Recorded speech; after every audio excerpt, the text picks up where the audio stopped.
In the autumn of 1960, a man stood at the gates of a Cheshire palace built for the richest landowning family in Britain and watched it condemned. And yet Harold Barwick had kept that gate for 43 years, since the year after he came there wounded from the Somme. When the crews arrived, he was owed 1 month's wages, a reference if the family chose to write one, and nothing else at all. That mourning came to Britain more than 1,000 times in 50 years, and every time the house was counted, photographed and mourned, while the hidden workforce inside it was simply let go. Subscribe if you would rather hear about the people who kept these houses running than the families whose names are carved above the door. Stay with me to the end, because the arithmetic here is stranger than the grief. Chapter 1. Nobody counted the people. The men who catalogued what Britain lost went house by house, county by county, and never once wrote down a name. They did the work in 1974. In October of that year, the Victoria and Albert Museum in London opened an exhibition with a title that read like a verdict: The Destruction of the Country House, 1875 to 1975. It was the idea of Roy Strong, the museum's director, working with John Harris of the Royal Institute of British Architects, Marcus Binney of the magazine Country Life, and Peter Thornton of the museum's own furniture department. The centerpiece was a single room, and the exhibition's own wall text gave it a name: the Hall of Destruction. A visitor came around a corner and met a neoclassical portico the height of the gallery, shown at the moment of collapse under a wrecker's ball. Every falling stone carried a photograph of a house that no longer existed. A tape loop played the sound of burning timber and masonry coming down. Over that sound, John Harris read aloud the names of the lost seats, county by county, in order, like a litany. Strong wrote about it afterwards. Many was the time, he said, that he stood in that exhibition and watched the tears stream down the visitors' faces as they battled to come to terms with all that had gone. The wall text did not pretend to be neutral. In modern times, it read, "No other country has been party to such artistic destruction in a period of peace. To have destroyed so much of beauty over such a length of time is a stain on our national history." And then, the line that turned an exhibition into an accusation. We are all to blame in some way. It went further. Taxation, it said, has broken up the estates which supported them. Above all, they have gone because the nation as a whole was asleep to their beauty. When their owners decided they were ugly or outmoded, no one stood up to contradict them. That is a strong claim, made in a national museum in the middle of a general election campaign, and it is only half true. But before the half that is wrong, there is the half that is beyond argument, and it is the count. The catalogue held the count. At the back of it, there was a gazetteer, compiled by Harris, by Binney, and by a third man named Peter Reed, and it listed 1,099 houses, 740 in England, 313 in Scotland, 46 in Wales. Northern Ireland was left out altogether. The compilers said openly that the list was not complete, and they were right. By the time the doors closed on the 1st of December, names sent in by members of the public had reportedly pushed the tally past 1,600. Half a century of further research has pushed it further still. The Lost Heritage database now records more than 2,000 English losses since 1800, with parallel counts of 545 for Scotland, 390 for Wales, and 100 for Northern Ireland. The figure most often quoted is the middle one. Around 1,200 country houses demolished in England since 1900. Roughly 1 in 6 of every country house the country had. The dates give the shape of it. In the 1890s, England lost 24 houses. In the 1900s, 58. In the 1910s, 67. Then the line begins to climb, and it does not stop climbing for 40 years. 181 in the 1920s, 233 in the 1930s, 157 in the 1940s, with a war in the middle of them. And then the peak, 428 houses in the 1950s alone, and 298 more in the 1960s. That 1950s figure is the most solid number in the whole subject, because two people arrived at it separately. The database gives 428. John Harris, who read the names aloud in the gallery, wrote that over 400 houses are documented as demolished in that decade. For once, the accounts agree. So the loss is real, and the loss is large. Every serious person who has looked at it has come away with a number somewhere between 1,000 and 2,000. And the argument is only about where in that range the truth sits. But look at what is being counted. Every house on that list was a building, and the exhibition treated it as a building. It photographed the facade. It recorded the architect, the date, the county, the year of demolition. It grieved for plasterwork and staircases and the long fronts of Georgian stone. None of it recorded a single servant, and every one of those houses was something other than a building. It was an employer, on a scale that is hard to picture now. It was a landlord, because the cottages in the village belonged to the estate and were tied to the job. It was a pension provider, though only by custom and never by right. It was the reason the village had a school, a forge, a laundry, and a carpenter. When such a house came down, all of that came down in the same movement, and none of it appeared in any gazetteer. The British government said as much, in writing, at the very start of the decade in which the wrecking peaked. In 1950, a committee under Sir Ernest Gowers reported on the state of the country houses, and it set out the mechanism in a single sentence.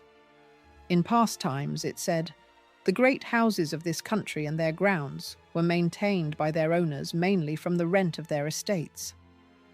The estate and mansion formed a single economic whole.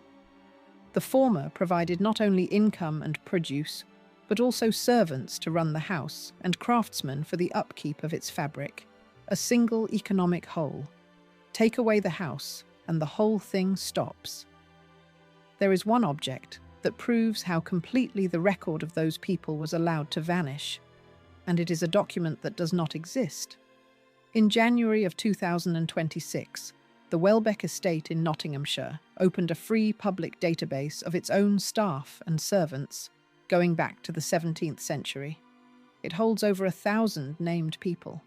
It is a remarkable thing, and it had to be assembled from scraps, because almost all the estate's staff wage books and household accounts had been lost or destroyed. So the researchers went looking elsewhere. They read group photographs of long-service employees. They read the programme of the estate pageant of 1939 and the programme of a sports day held in 1904. They read census records, diaries and letters. They read witness statements from a Victorian court case. They read militia lists from the early 1800s. From all of that, 1,000 names came back. Set the two archives side by side. At house after house, the owner's accounts survive. The pictures were catalogued to the last frame, and the catalogues themselves are collector's items now. The wage books were thrown away. That is the shape of this story, and it is the reason for telling it again. The buildings have been counted many times. The people inside them have never been counted once. What follows is the machine that took the houses down. It has a trigger, and the trigger is not what most people have been told. It has a mechanism, and the mechanism is arithmetic rather than tragedy. It runs from a chancellor's budget in 1894 to a clause in a planning act in 1968, and it passes through 2 wars, a collapse in the price of wheat, a shortage of housemaids, and a trade in second-hand roofing lead.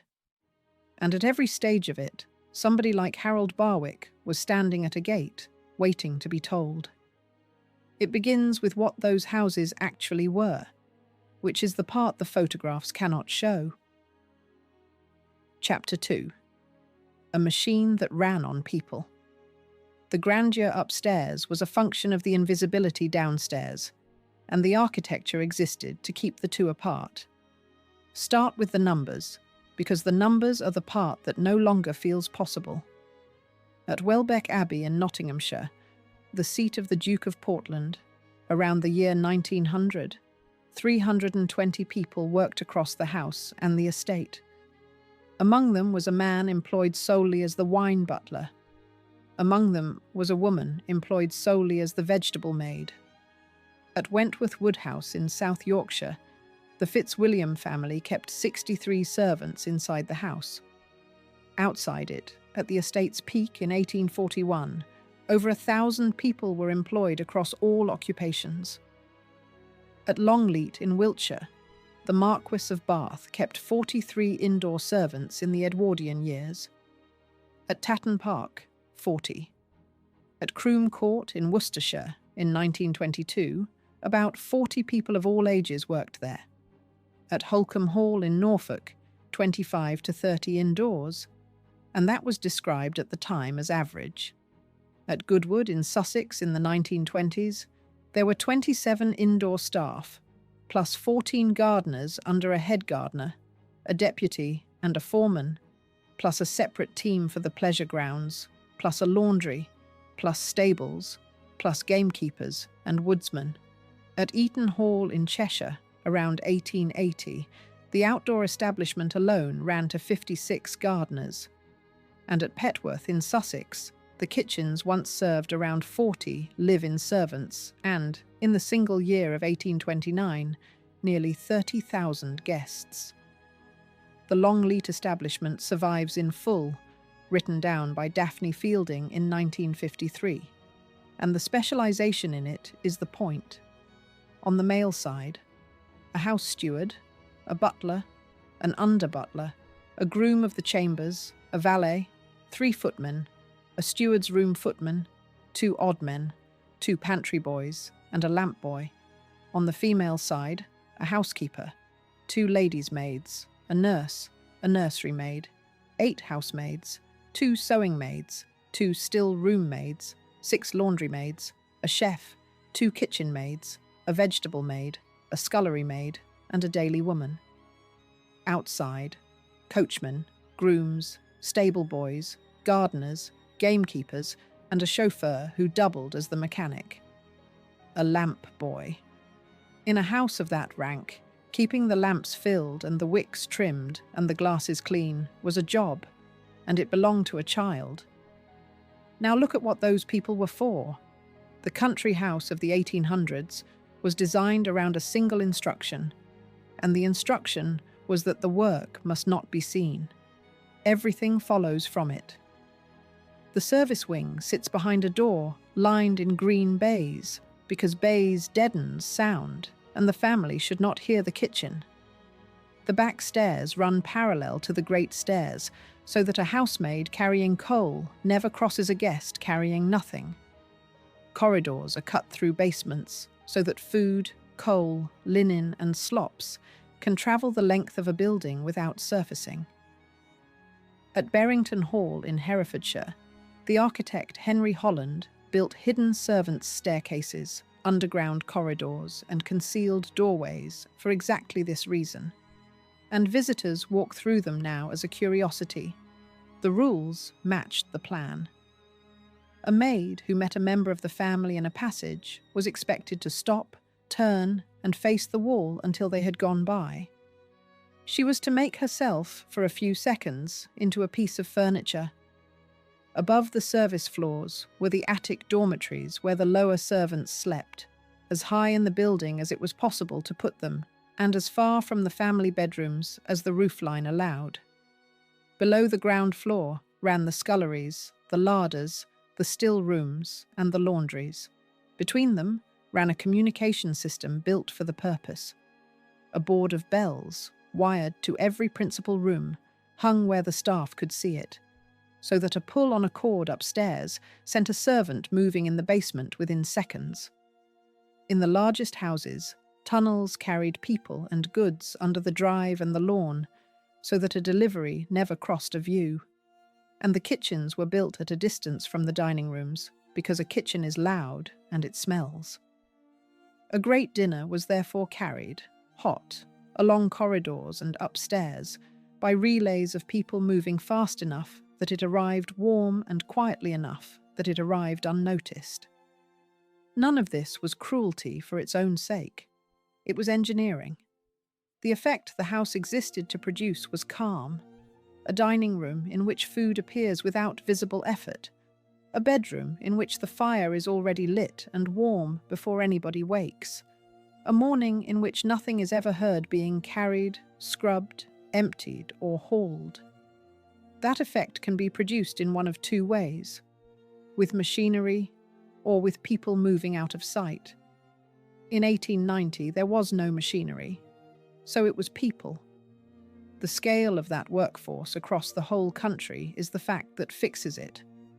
At its peak, domestic service was the largest single employment for English women, and, taking men and women together, the second largest employment in Britain after agriculture.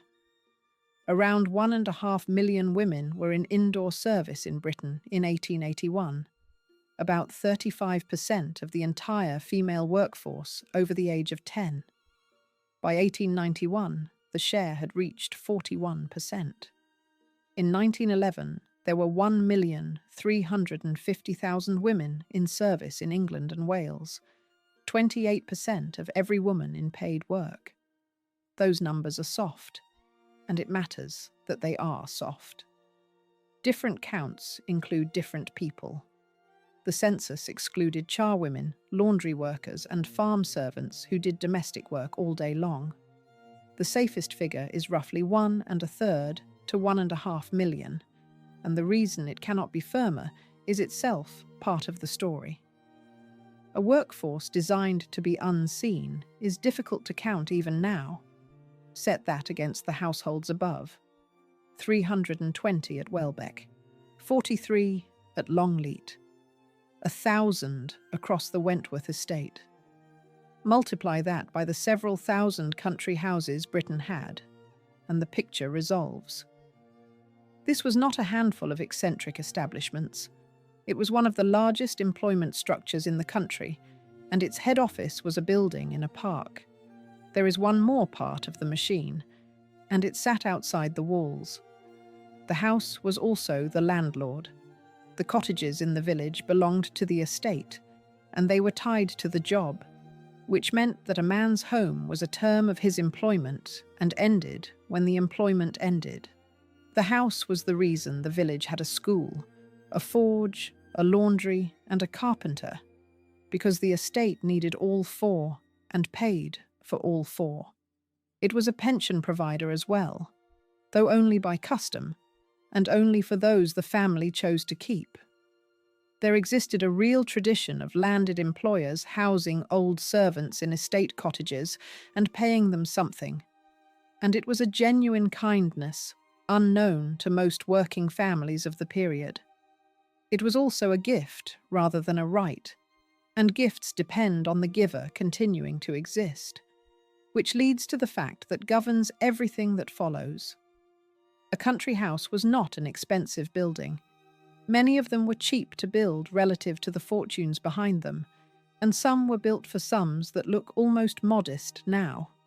A country house was an expensive labour arrangement housed inside a building. Remove the labour arrangement, and the building has no function.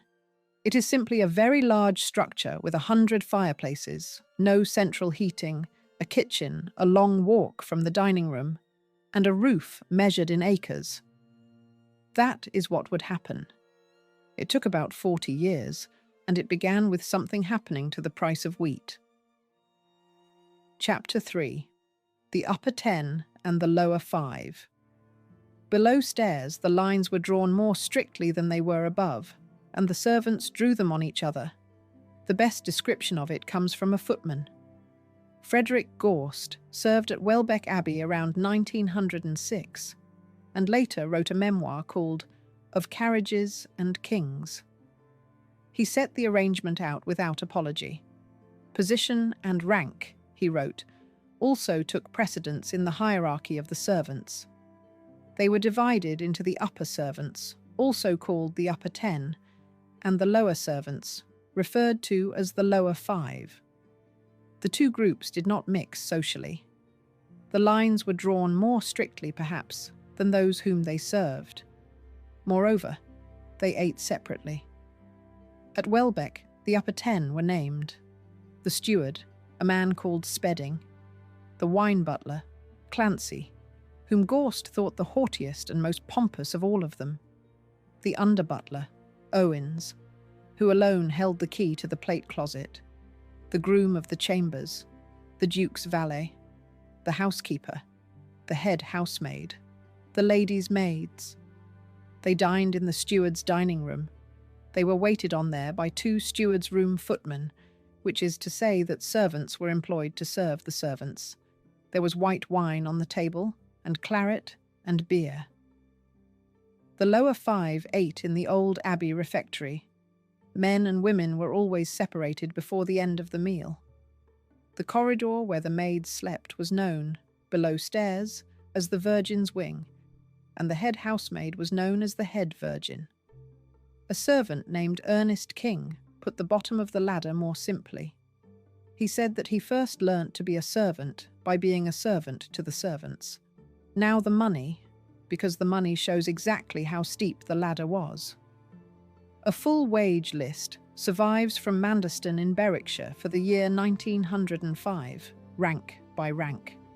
The chef had £80 a year, the butler 60, the housekeeper 45, the lady's maid 32, the first housemaid 28, the first footman 26, the kitchen maid and the second footman 24 each, the second housemaid 22, the coachman 18, the hall boy 16, and at the bottom the scullery maid on £12 a year. The chef earned nearly 7 times what the scullery maid earned, inside the same basement, working the same hours, on the same food. Names help more than scales. The wage books at Chatsworth record 3 women in the year 1909. Jane Miller, the first housemaid, on £30 a year. Eva James, the third housemaid, on 20. Ellen Blagg, the 7th housemaid, on 14. The national average wage for a domestic servant at that date was £20, 13 shillings and 4pence, so Ellen Blagg, 7th in her own department, was earning well under it. 7th housemaid. The rank tells its own story, because a house that has a 7th housemaid has at least 7, and each of them knew precisely where she stood in the order.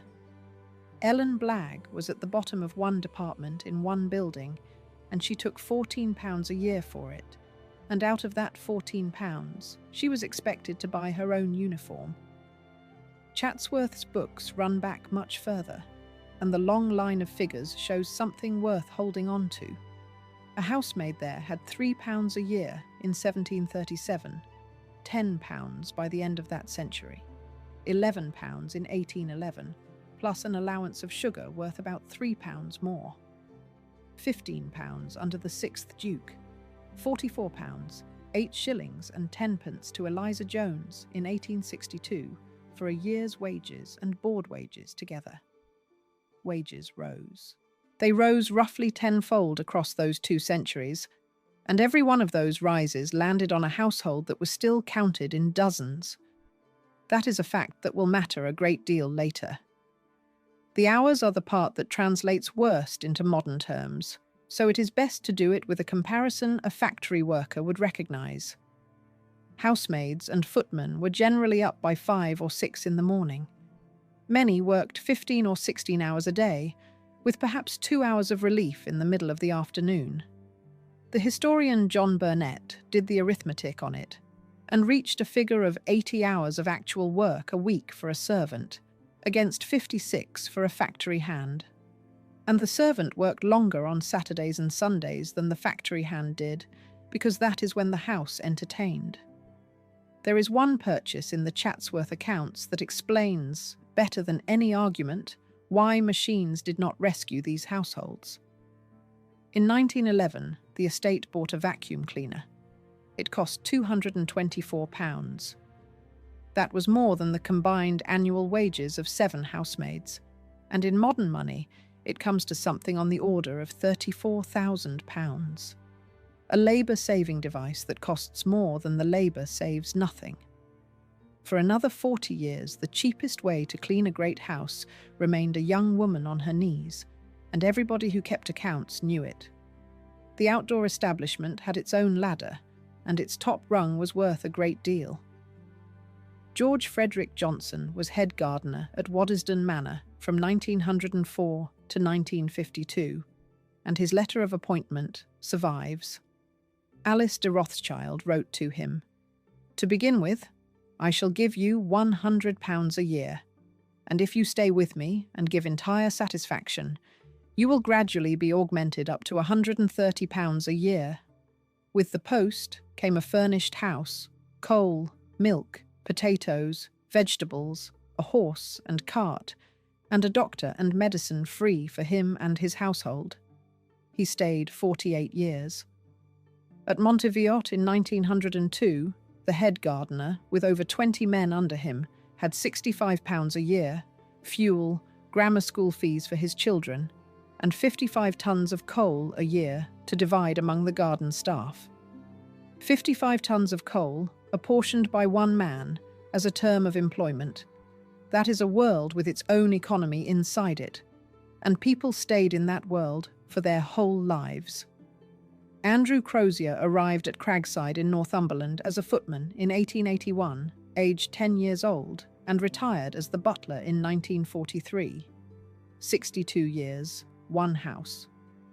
Harvey Lane went from houseboy to footman to butler at Lee Manor in Shropshire and served one family from 1920 until his death in 1989. 69 years. Michael Kennelly came from Ireland to Sledmare in Yorkshire in 1952 as a pantry boy and was the butler there for 40 years. Gilda Meon was cook and housekeeper at Capesthorne Hall for 51 years. A maintenance man named Fred Robbins gave over 50 years to Chavanage. Those are not jobs. They are lives, spent inside one set of walls, in a structure that had a name for every rung and a wage for every name. Think about what 62 years in one house actually means. Andrew Crozier arrived at Cragside as a boy of 10 in the year 1881 and left as the head of the household staff in the middle of the Second World War. He was there for the whole of the reign of Queen Victoria after his arrival, for Edward VII, for George V, for the abdication, and for the Blitz. Everybody he had ever worked for died and was replaced while he stayed. The house was the only fixed point in his life, and he was one of the fixed points in its. And not one of those lives carried a pension by right, a vote before 1918, or any legal claim on the person who employed it. Chapter 4. 60 servants met the luggage. On Thursday mornings at Wentworth Woodhouse, 60 servants went through the arriving trunks, while 40 footmen waited at the door. This is the peak, and it is worth seeing from below rather than above. Wentworth Woodhouse stands in South Yorkshire, and it is 2 houses built back to back. The west front went up from 1725 in the English Baroque manner, under an architect named Ralph Tunnicliffe. The east front was commissioned about 1734 in the Palladian style, begun by Tunnicliffe and enlarged by Henry Flitcroft. James Stewart decorated the interiors around 1755.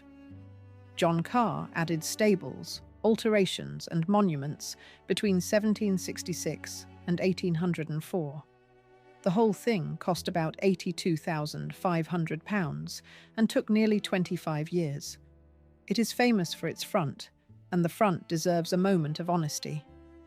The traditional claim is 606 feet, the longest facade in Europe. The truth is more interesting. The chairman of an architectural practice walked the contenders with a surveyor's trundle wheel and measured the east front at 618 feet, which makes it the longest principal facade of any house in Britain. But the same exercise measured Hopetoun's garden front at 657 feet and Stowe at 638 feet overall, and it compared British houses only. The claim about Europe has never been tested. The other famous claim about the house is that it has a room for every day of the year. That one is a story. The Preservation Trust that owns the building says over 300 rooms and never says 365. Historic Houses says the same and adds that nobody can agree on a true number because some people argue about whether cupboards should count. And there is a piece of evidence that settles it. The identical claim, a room for every day of the year, is attached to Lowther Castle in Cumbria as well. It is a stock phrase that moves from house to house, and it means only that the building is very large. There is a third legend. Guests, the story goes, were given coloured confetti in a crested silver casket to scatter behind them on the way down to dinner, so that they could follow the trail back to their own bedrooms afterwards. The practice is said to have started when a German chemist named Justus von Liebig got lost in the house and marked his path with wafers. It is told as fact on the tour to this day. The house also says its corridors run 5 miles. One of its own guides measured them at about 2,000 feet, which is under half a mile. If the passages are 2,000 feet long, nobody needed confetti. So set the legends aside and take the documented facts, because they are stranger. The 6th Earl Fitzwilliam could entertain up to 50 aristocratic guests at once. The parties ran from Thursday to Tuesday. Guests changed their clothes at least 4 times a day, which means that 50 people generated 200 changes of clothing a day, every one of which had to be laid out, brushed, pressed, collected, and laundered by somebody. On Thursday mornings, the luggage came. 60 servants went through the arriving trunks in the pillared hall, unpacking and sorting the contents of a small town's worth of wardrobes. 40 footmen waited at the door for the guests themselves. And here is the fact that fixes the whole thing. The house had no running water. It was heated by open fires and nothing else. Electricity was not installed at Wentworth Woodhouse until 1904. So every drop of hot water that a guest washed in was carried up a staircase. Every fire in every one of those rooms was laid, lit, fed and cleared by hand, before dawn and after midnight. Every room was lit by candle or lamp, and somebody filled, trimmed and cleaned every one of them. The luxury on display in that house was not produced by technology, because there was no technology in it. It was produced by human arms, and the number of arms required is the number the estate employed. The money behind it was coal. The 6th Earl Fitzwilliam died in 1902, leaving £2.8 million, and his biographer records that his wealth increased 1,000-fold in the course of his lifetime. That is the kind of fortune that can afford 40 footmen standing in a hall, waiting, doing nothing at all until a carriage appears. The visual peak of the same world was at Welbeck, and Frederick Gorst described it from the inside. The footmen wore scarlet coats and purple knee breeches, white stockings and black pumps. Before they went up, they powdered their hair in front of a wide mirror in a room that the footmen themselves called the powder room. There is a claim, repeated everywhere, that the powdered footmen ended in 1918 with the First World War. The evidence contradicts it. Chatsworth footmen still powdered their hair into the 1920s and wore full livery if there were more than 6 for dinner right up to 1938. Powerscourt had liveried footmen into the early 1950s, with a gatekeeper in a top hat and a cockade. Powdered hair was already an antique in 1914 and did not survive the 20s. Full livery survived to the eve of the Second World War in the greatest houses, and in one or two, past it. At Lowther Castle in Cumbria, the 5th Earl of Lonsdale ran the most theatrical version of the whole arrangement. He was known across the country as the Yellow Earl, and he had earned the name. He inherited an income of £100,000 a year, among the largest in Britain, built on Cumberland coal and on the port and town of Whitehaven, which the family owned. His footmen wore yellow because yellow was his colour. He was the first president of the Automobile Association, and the association took the colour in his honour and has kept it ever since. His cars and his carriages were painted yellow too, a whole fleet of them. He kept a groom of the bedchamber and a chamberlain, posts borrowed from a royal court and applied to a private house in the north of England. And he kept a master of music, who supervised 24 musicians, and the musicians travelled between his houses with him. 24 musicians, moving from house to house, so that there was always an orchestra in the room the Earl happened to be standing in. That is not a household. That is a small travelling institution, and every person in it drew a wage. It should not be assumed that everyone below stairs was miserable, because the record does not support that either. Lavinia Swainbank entered service in 1922 at the age of 16 and rose to third housemaid in one of the great houses. She remembered a gramophone and stacks of up-to-date records, and the gardeners, grooms, and under-chauffeur joining the maids and footmen for dances after the day's duties had ended. There was a dartboard, cards, and the ever-popular Ludo and snakes and ladders, she wrote. In fact, everything to make a contented staff. Her sharpest line was about the place itself.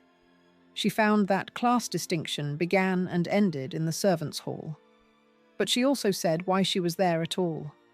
She had passed the 11+, the examination that decided which children continued their schooling, and her family could not afford to let her go on. At 16, she wrote, she entered into a career of drudgery, where long hours and very often inadequate food were accepted standards of a life that was thrust on one out of sheer necessity. That is the machine at full stretch in the last years when it worked. 50 guests, 4 changes of clothes, 60 servants on the luggage, 40 footmen at the door, no running water, no electric light, and a girl of 16 who had passed her examinations going down to the scullery instead. It ran on the assumption that there would always be another girl. There always had been. For a century, the supply had never once failed, and the households above were planned on the certainty that it never would. Within 20 years, that assumption was gone, and when it went, it took the buildings with it. Chapter 5. Owed 1 month and nothing more. In 1923, the British state was formally asked to make the character reference a right, and it formally refused. That refusal is the single most important fact about what it meant to be a servant, and to understand why, it helps to look first at everything else a servant did not have. Start with the law. Across the second half of the 1800s, Parliament built the modern architecture of employment rights, and in each of the founding statutes, there is a clause that leaves one group outside it. The expression workman, the law said, does not include a domestic or menial servant. That exclusion sat in the Employers and Workmen Act of 1875. It sat in the Employers' Liability Act of 1880, which was the act that let an injured man sue the person who had injured him. It sat in the Truck Acts, which existed to stop employers paying wages in goods instead of money. In each case, the same sentence. Not a workman. The pattern held into the new century. The Unemployment Insurance Act of 1920, which built the first national safety net for people out of work, excluded domestic servants as well. So a woman who stayed in service had no insurance. And domestic servants were among the very last groups admitted to national insurance proper, which did not happen until 1938, nearly 3 decades after the system began. Before 1911, when the first National Insurance Act arrived, there was no legislation whatever that protected a servant in sickness or in old age. None. If she fell ill, that was a matter between her and the family. If they were kind, she was cared for. If they were not, she went. She could not vote either. Before 1918, no male or female domestic servant, however senior, however responsible, had the vote at all. After 1918, the only women who could vote had to be over the age of 30, which excluded almost every housemaid in Britain. It was not until 1928 that all female servants were enfranchised. A house steward running an establishment of 40 people, holding the keys to the plate and the accounts, had no say in who governed the country until he was middle-aged, and the woman who ran the female side of the same household had none until 1928. Now the pension, and the arithmetic here, should be done slowly. The Old Age Pensions Act of 1908 paid Britain's first state pensions on the 1st of January 1909. The full rate was 5 shillings a week, that is £13 a year. Go back to the Mandeston wage list. The scullery maid, at the very bottom of that household, earned £12 a year. So the British state pension, in its first year, was worth about the same as a scullery maid's wage, and it did not arrive until the age of 70. And the conditions attached to it were severe. The full pension went only to those with an income below £21 a year. It required 20 years of residency in the United Kingdom. It was refused to anyone in receipt of poor relief. It was refused to anyone judged to have habitually failed to work according to his ability, opportunity, and need. The original scheme even included a character test. So the picture is this: a housemaid on £14 to £20 a year, buying her own uniform out of it, with no insurance in sickness until 1911 and none proper until 1938, was expected to work until she was 70 years old and then live on 5 shillings a week, provided she had never once taken parish relief and provided somebody would vouch for her character. Against that, one witness stands above the rest. Eric Horne was a butler from the 1860s until after the First World War, and he published his memoir, What the Butler Winked At, in 1923. He had spent his whole working life in the trade, and he said something about the end of it that nobody in the profession disputed. Once a butler lost his employment, Horne wrote, and particularly after the First World War, he was likely to end up in a poorhouse. Employers did not usually provide pensions. Servants were rarely able to save enough money to survive on their own. Horne was honest about why. He acknowledged that he had never learned a genuine trade beyond domestic service. Everything he knew was worth something inside a house like the ones he had left, and nothing at all outside one. He had once worked a full year without pay. His phrase for the man who employed him, and he used it with a kind of exhausted affection, was little tin god on his estate in the country. Now set against Horne the other truth, because both are true, and the tension between them is the whole story. There genuinely existed a tradition of landed employers looking after their staff in old age. They housed them in estate cottages. They paid them something. And that was a real benefit, unknown to most working-class families of the period, who had nothing at all when they stopped being able to work. But a pension and a cottage from a great estate were a gift, not a right. There was no fund. There was no scheme. There was no statutory entitlement, no contract, no appeal. There was a landlord's goodwill, and it depended on two things: on the family continuing to choose to be generous, and on the estate continuing to exist. Which brings the argument to the reference. Legally, a servant could be dismissed instantly for insubordination, or for what the law called defiance to proper orders. On the other side, An employer owed 1 month's notice, or 1 month's wages in place of notice. That was the extent of it. And crucially, the employer was under no legal obligation whatever to provide a reference. In an occupation with no unemployment insurance, no union that ever managed to organize it, no vote before 1918, and no statutory right to a character, that piece of paper was the entire social security system. Without it, a servant could not be hired.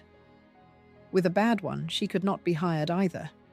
It was written by the person who had just dismissed her, at their discretion, and there was no appeal against a sentence delivered in a paragraph of handwriting, which is what makes the 1923 committee so devastating.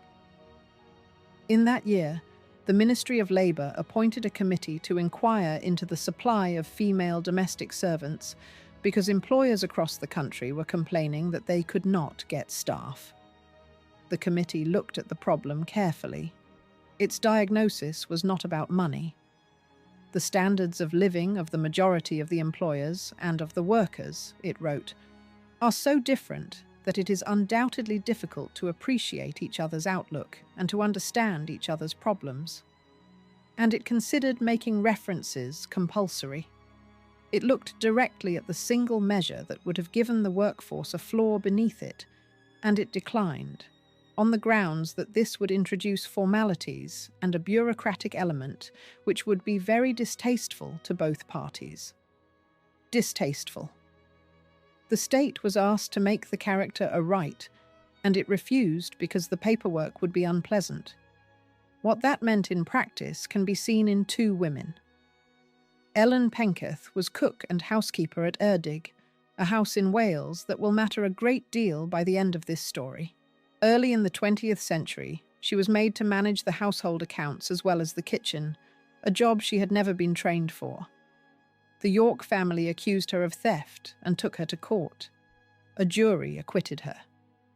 The National Trust, which owns the house now, says plainly that the accusation backfired on the family.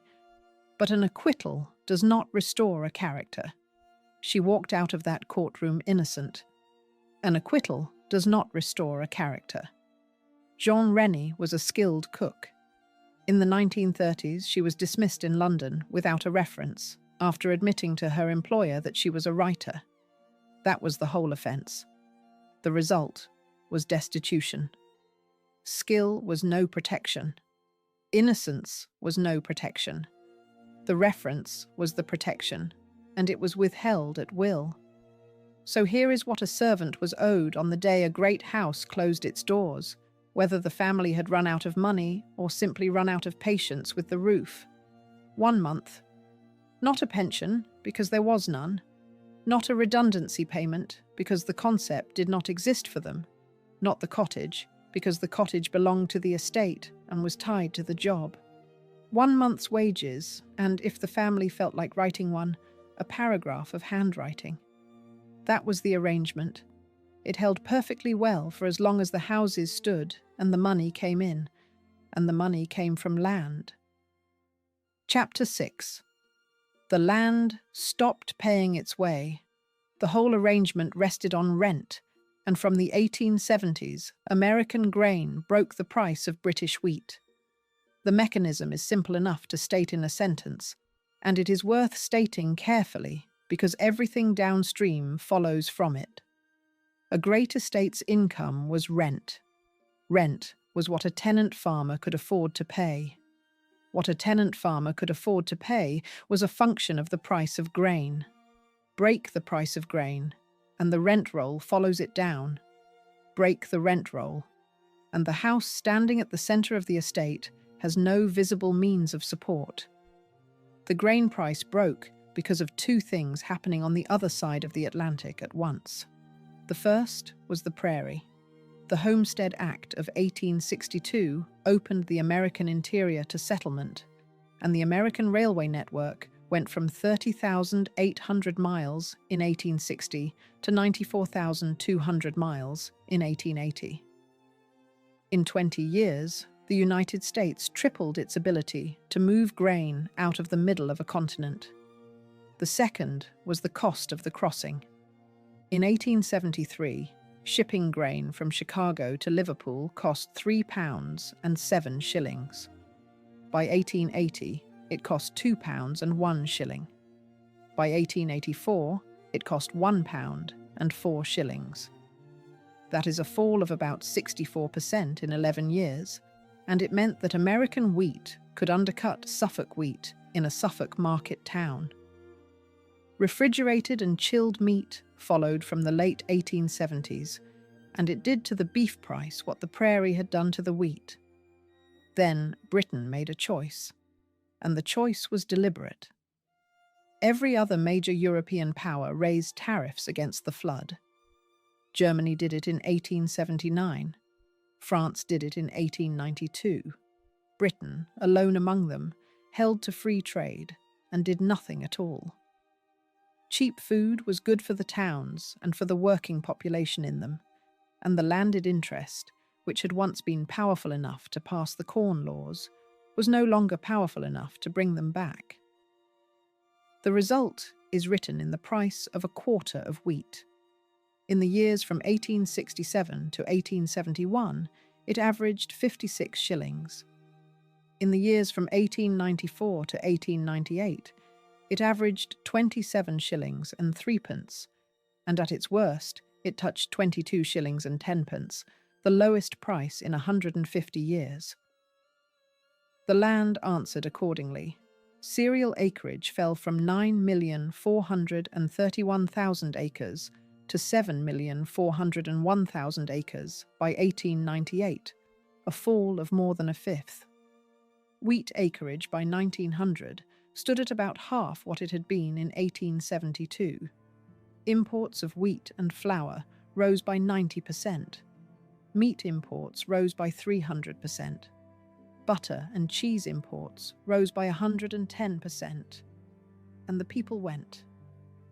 Between 1871 and 1881, 92,250 agricultural labourers left the land, and only 53,496 of them were absorbed as labourers in the towns.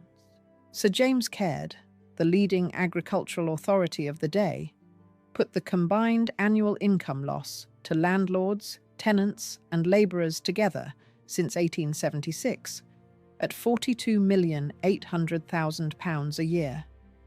In modern money, that is on the order of £7.2 billion a year, disappearing out of the countryside. Now for the correction, because the popular version of this story overstates it, and the film should not. It is commonly said that agricultural rents fell by a half or by 2/3. That figure is real, but it describes the worst affected land, the heavy clay arable country of the eastern counties, and it is not a national average. The best evidenced single case is Holcombe in Norfolk, where the rental fell from £59,702 to £31,393 by 1900. That is a fall of just over 47%, and it sits at the low end of what is usually claimed. Set against that is the work of the historian Mark Rothery, who studied 250 gentry landowners in Devon, Hertfordshire and Lincolnshire, who died between 1870 and 1935. Between them, they left roughly £19 million in probated personal wealth, an average of about £78,000 each. His conclusion was that overall levels of gentry wealth were sustained because these families diversified out of agriculture and into other investments. And the Depression was not national in the geographic sense either. It was overwhelmingly a crisis of arable grain. The grass counties of the West and the North, where the money came from dairying and stock, did comparatively well. So the 1870s did not bankrupt the British landed class. That matters, and the film insists on it, because the story that follows makes no sense otherwise. What the Depression did was more subtle and far more lethal. It destroyed the reason to own land. Consider the position of a man with 10,000 acres in 1895. His land now yields perhaps 2 or 3%, and it yields that only after he has repaired every cottage and every farm building on it, argued with every tenant, and drained every field. Meanwhile, a foreign railway bond will pay him more, with no repairing obligation, no tenants, no drainage, and no rent audit. Land had stopped being an investment and become a hobby with an income attached.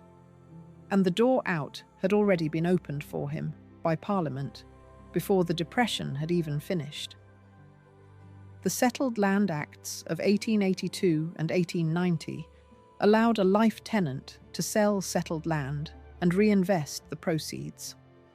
Before those acts, a man who inherited under a strict settlement, which is the legal device that held great estates together across the generations, could not sell the core of it even if he wanted to. He was a custodian rather than an owner. After those acts, he could sell and put the money somewhere that paid. So the rational move from the 1890s onward was to sell acres. That is exactly what happened, and it is where one of the most famous claims in British history comes from, and the claim is wrong. On the 31st of December, 1921, a trade journal called the Estates Gazette published a phrase that has echoed ever since. England is changing hands. It reported that one London firm of agents had sold 1,776,727 acres across the United Kingdom in the previous 4 years. And it went on to speculate that if that firm were representative, then 1/4 of England must have changed hands in 4 years. Look at what that actually is. One firm's sales, multiplied by a guess, printed as speculation, in a trade paper with a professional interest in dramatizing the end of the old order. The historian F.M.L. Thompson picked it up in 1963 and amplified it, arguing for a transfer of land comparable only to the Norman conquest or to the dissolution of the monasteries. It became one of the standard facts of British history. Then, 2 economic historians, J.V. Beckett and M. Turner, went back to the primary records, the Year Book of Auction Sales, covering 1896 to 1922, sale by sale. They found that about 2,121,000 acres changed hands in England between 1918 and 1921. Against roughly 32 million acres in England, that is about 6.5%, not 25%. And they found something better. In the 4 years from 1896 to 1899, before the war, before the People's Budget, before any of it, 2,366,000 acres were sold. More land changed hands in the 4 years at the end of Queen Victoria's reign than in the celebrated 4 years after the First World War. Thompson himself reconsidered. In later years, he described the events as something far short of the collapse or catastrophe which has been over-dramatized by many commentators. There is one more correction, and it inverts the mood of the standard account completely. The men selling in 1918, 1919, and 1920 were not selling into a slump. They were selling into a boom. They were selling into a price boom, and the buyers were tenant farmers who were cash rich after 4 years of wartime guaranteed prices. The crash came afterwards, in 1921, when the Corn Production Repeal Act ended those guarantees and prices collapsed. Whoever sold in 1920 timed it perfectly, and the great families kept their cores. The Dukes of Rutland were still at Belvoir Castle after the conspicuous sales of 1920. Selling outlying acres was estate management. It was not extinction. So by the 1920s, the position was this. The land was worth less than it had been, and worth keeping only if it could be made to pay. The families were poorer than they had been, and most of them were still very rich. And the house in the middle of the estate had begun, quietly, to look less like the centre of the enterprise and more like its largest single expense. What turned that from a nuisance into a crisis was a tax, and the tax had arrived in 1894, with almost nobody noticing what it would become. Chapter 7. Harcourt built a machine, not a weapon. The tax everyone blames for the demolitions began at 8% and was designed to pay for warships. Sir William Vernon Harcourt was the Liberal Chancellor of the Exchequer, and he made his budget statement on the 16th of April, 1894. The Finance Act that followed created estate duty, and estate duty is the tax that every subsequent account of the country house has blamed for the wreckage. Here is what it actually said. The first schedule set a graduated scale, 1% on estates between £100 and £500, 3% between 1,000 and 10,000, 4.5% between 25,000 and 50,000, 6% at 100,000, 7.5% between 500,000 and £1 million, and at the very top, on everything over £1 million, 8%. 8%. £1 million in 1894 is worth something on the order of £169 million today, so the very largest estates in the country faced a charge equivalent to about £13.5 million in modern money on the death of their owner. That is a serious sum. It is not a sum that destroys an estate of that size, and it was never going to be. Three features of the Act mattered far more than the headline rate, and the first of them was the one that hurt. Aggregation. Under the new law, all the property passing on a death was added together into one estate, and the whole of it was charged at the rate applicable to the total. Before 1894, different classes of property had attracted different duties assessed separately, which had allowed a large fortune to be broken into smaller taxable pieces. For a landowner whose wealth was one indivisible territorial block, aggregation was the sharpest edge in the Act. The second was equalisation. Until then, real property, meaning land, had been taxed more lightly than personal property, meaning everything else. Harcourt made them uniform. That was the provision the House of Lords resented most, because it removed a privilege that had been in place for centuries. The third was mechanical but important. The duty became a first charge on the capital of the estate, payable out of it before anything was distributed. It stopped being a levy on legatees and became a bill against the property itself. Now the part that the popular story leaves out, and it is not a small part.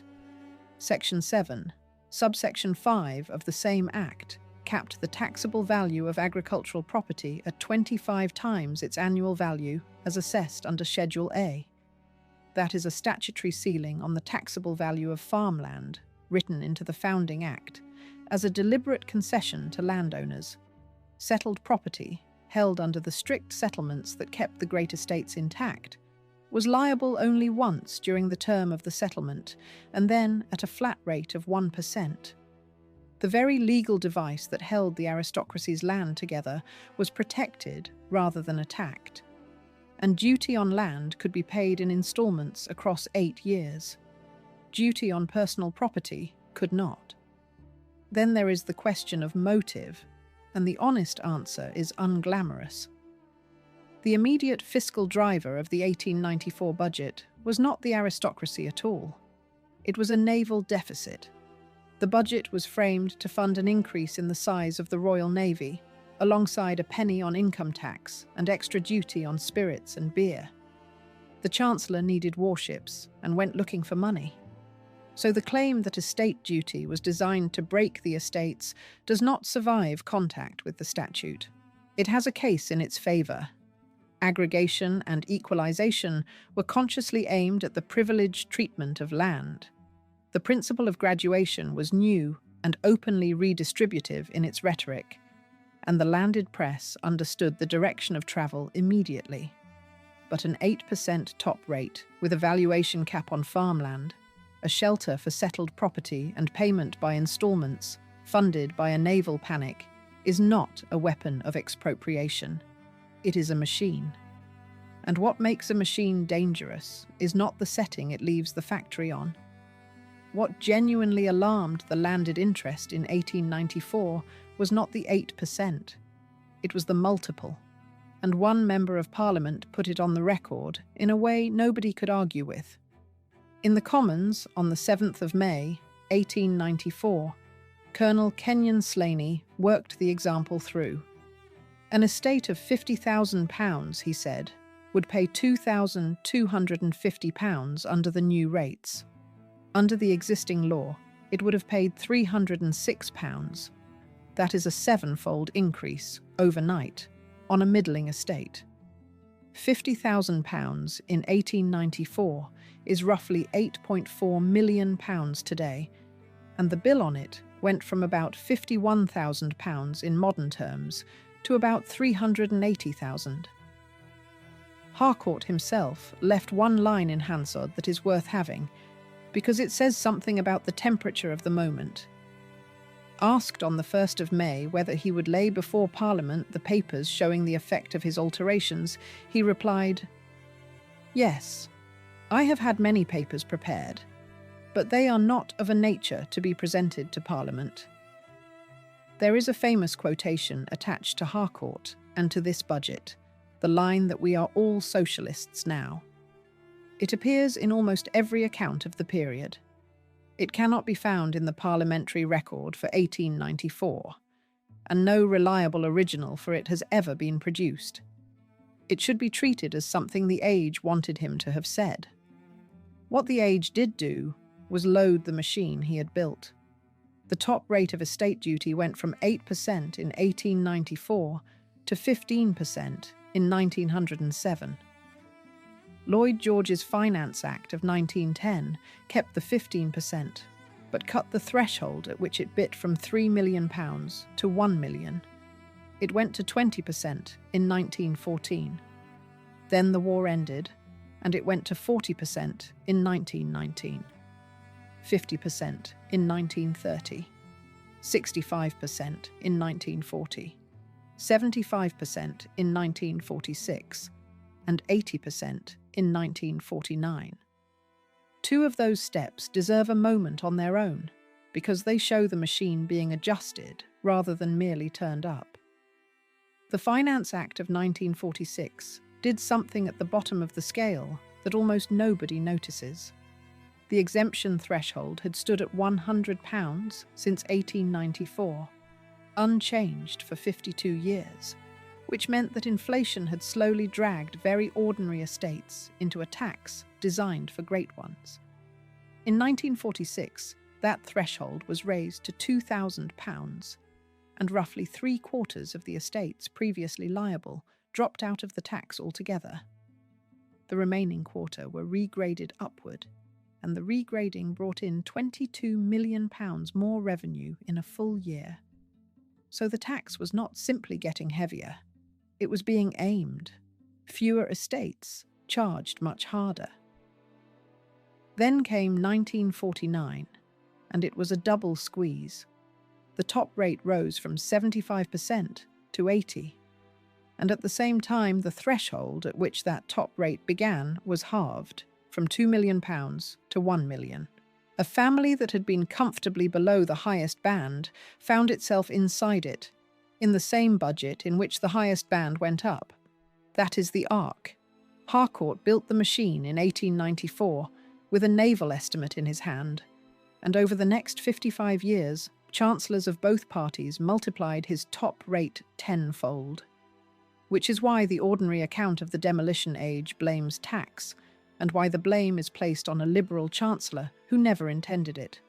He created the mechanism. Other men set the dial.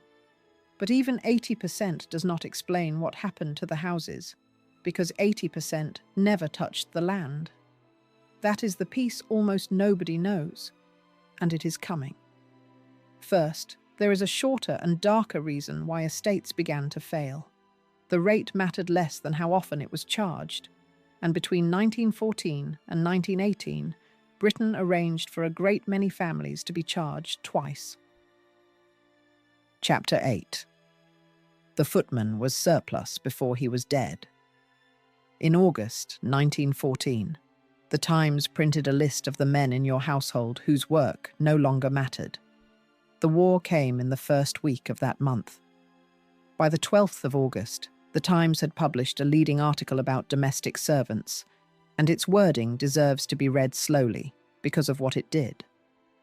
There are large numbers of footmen, valets, butlers, gardeners, grooms, and gamekeepers, it said, whose services are more or less superfluous and can either be dispensed with or replaced by women without seriously hurting or incommoding anyone.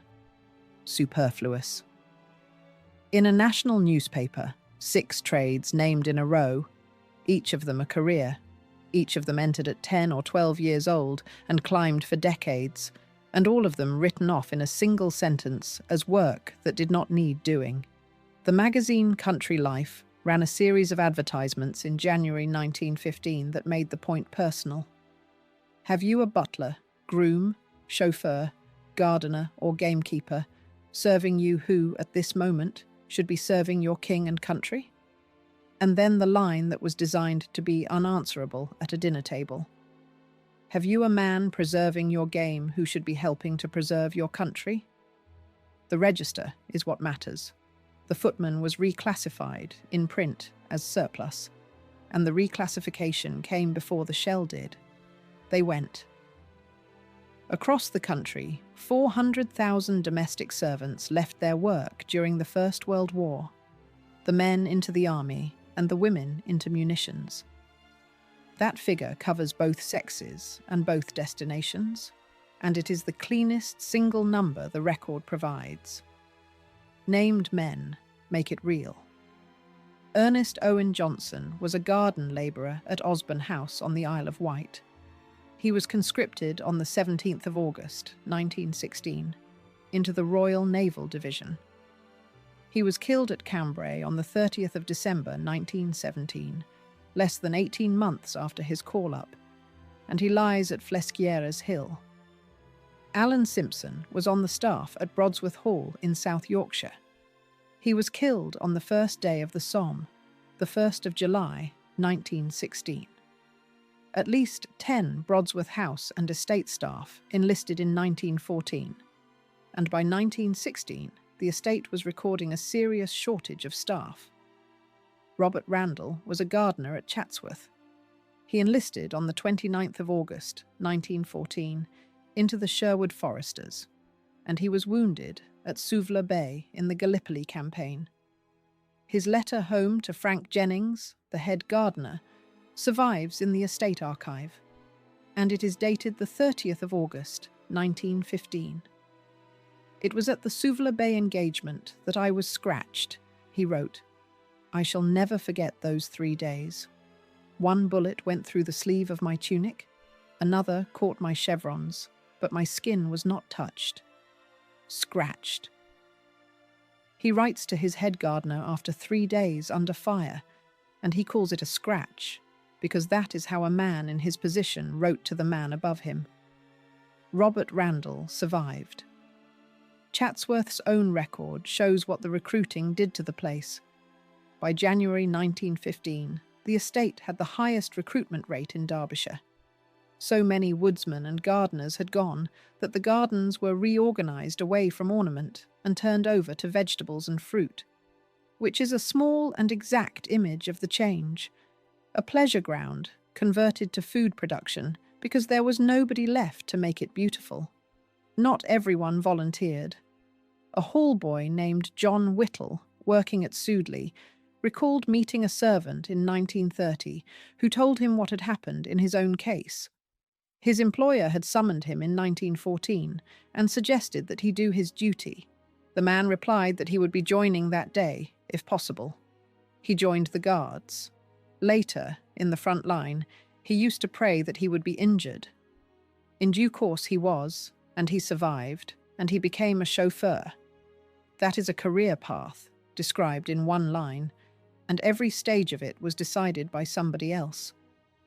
While the servants' hall emptied, the family rooms emptied too, and they emptied faster in proportion. Mortality among British Army other ranks who served was about 12%. Among officers, it was about 17%. Over 1,000 old boys of Eaton College were killed, which is more than 20% of those who served. 24 peers died, about 1 in 5 of the peerage who went. 95 sons of peers were dead by the end of 1915 alone. Of the members of Parliament killed, 12 out of 19 were the sons of peers. The reason is structural and should be said plainly. Public school and university men were commissioned as junior officers, and the function of a junior officer in an attack was to go over the parapet first, in front of his men, in the open. The class that owned the country houses was placed, by its own conventions, at the point of maximum exposure. And that is the mechanism that finally began to kill the estates. It was never the rate on its own. It was the rate applied twice or 3 times inside a decade, with no time to rebuild capital between the charges. Take the Fitzwilliams of Wentworth Woodhouse, the house of the 60 servants and the 40 footmen. The 7th Earl died in 1943. The 8th Earl, Peter, died in May 1948, aged 38, in an air crash. The 9th Earl died in 1952. 3 successions in 9 years, with the duty charged at every one of them, and with coal nationalisation in 1947, removing the mineral royalties that had been the engine of the whole estate. Take the Devonshires at Chatsworth, which is the best documented case in Britain. In 1946, the 10th Duke transferred most of his assets to his only surviving son, precisely to avoid another heavy charge. Under the rule then in force, the donor had to survive 5 years for such a transfer to escape duty entirely. On the 26th of November, 1950, the 10th Duke died suddenly at Compton Place in Eastbourne. Less than 5 years. The bill was £7 million at 80% on the value of the entire estate. Converting that into modern money is genuinely difficult, and the film will not pretend otherwise. On one published index, it is about £311 million, on another about £207 million, and the two differ by more than half. Whichever is used, the estate had to find it. They sold tens of thousands of acres. They handed Hardwicke Hall to the Treasury, and it passed to the National Trust in 1959. They sold Rembrandts, Van Dycks, and a Raphael. The 11th Duke did not move back into Chatsworth until 1959, 9 years after his father died. At Cassiobury in Hertfordshire, the trigger was smaller and stranger. The 7th Earl of Essex was killed by a taxi in 1916. Death duties and maintenance costs followed. The estate went on the market in June 1922. The contents were auctioned over 10 days that same month, and the widowed countess died in July before a buyer could be found. The house stood empty and unsold until 1927, when it was demolished for its materials. At Panshanger in Hertfordshire, the pattern is cleanest of all. The owner inherited in 1905 and never recovered after his sons were killed in the First World War. The house survived him by decades and then came down in 1954. And there is one house that shows the whole later pattern arriving 30 years early, which is worth holding on to, because the standard story dates all of this to 1945. Costacy Hall in Norfolk was a vast Gothic castle, built between 1826 and 1836 by John Chessel Buckler for Lord Stafford Jerningham, several times larger than the Tudor house it replaced. The family had held the manor since 1555, granted by Queen Mary for supporting her against Lady Jane Grey, and at one point their holding took in 22 sub-manors in Norfolk alone. The contents were auctioned in 1913, and the house stood empty. On the outbreak of the First World War, the War Office commandeered it and used it as an army camp. Demolition was authorised in 1919, and the building came down in 1925. Requisition, dereliction, demolition, in that order, and all of it finished 14 years before the Second World War began. What stands there now is the Belfry Block, beside the 18th fairway of Costasy Park golf course. That is the shape the war left behind. A house with no footmen, no gardeners, and no hall boys. A family that had buried an heir and paid the duty twice. And an estate whose land was worth less than it had been, in a country that had just discovered how to tax the passing of property and had not yet finished raising the rate. Everything after this is the consequence. Chapter 9. Given away free and refused. The Duke of Sutherland offered a Barry palace to the public for nothing 3 times, and 3 times he was turned down. Trentham Hall stood in Staffordshire, on the site of an Augustinian priory, and the family who owned it had been there since 1540, when a Wolverhampton wool merchant named James Leveson bought the land. Over the next 3 centuries, the house was rebuilt again and again by the best architects in England. Henry Flitcroft in 1737, Henry Holland in the 1770s, with Capability Brown laying out the grounds, James Wyatt around 1797. Then came the version that mattered. Between 1833 and 1842, with further work to 1849, Sir Charles Barry built an Italianate palace at Trentham for the second Duke of Sutherland. Barry was rebuilding the Palace of Westminster at the same time, which is to say that the man designing the seat of British government was simultaneously designing this house. He added state bedrooms and dressing rooms, servants' quarters, a sculpture gallery, an orangery, a grand entrance with a covered carriage porch, and a riding school. The rebuilding is said to have cost £260,000, though that figure rests on a single source and should be carried lightly. The Sutherlands were the largest landowners in Britain. When the Shah of Persia visited, tradition says he told the Duke that the house was too grand for a subject, and then the river killed it. Trentham's park was watered by the River Trent, which fed an artificial lake in front of the house. Upstream sat the 6 towns of the potteries, and the potteries discharged chemical waste, clay residues, and untreated sewage straight into the water. A contemporary description survives, and it is one of those Victorian sentences that does not need improving. The Trent, it said, was a foul, slimy sewer, brim full of the impurities of every dirty, crowded town that hugs its banks. So the lake in front of a ducal palace turned green, and then turned rank, and the smell came in at the windows. The family gave up. They abandoned Trentham as a residence in 1905. The sequence that followed is the part of this story that should be better known than it is, because it settles the question of whether these houses were destroyed by greed or by something duller and sadder. The Duke tried to give it away.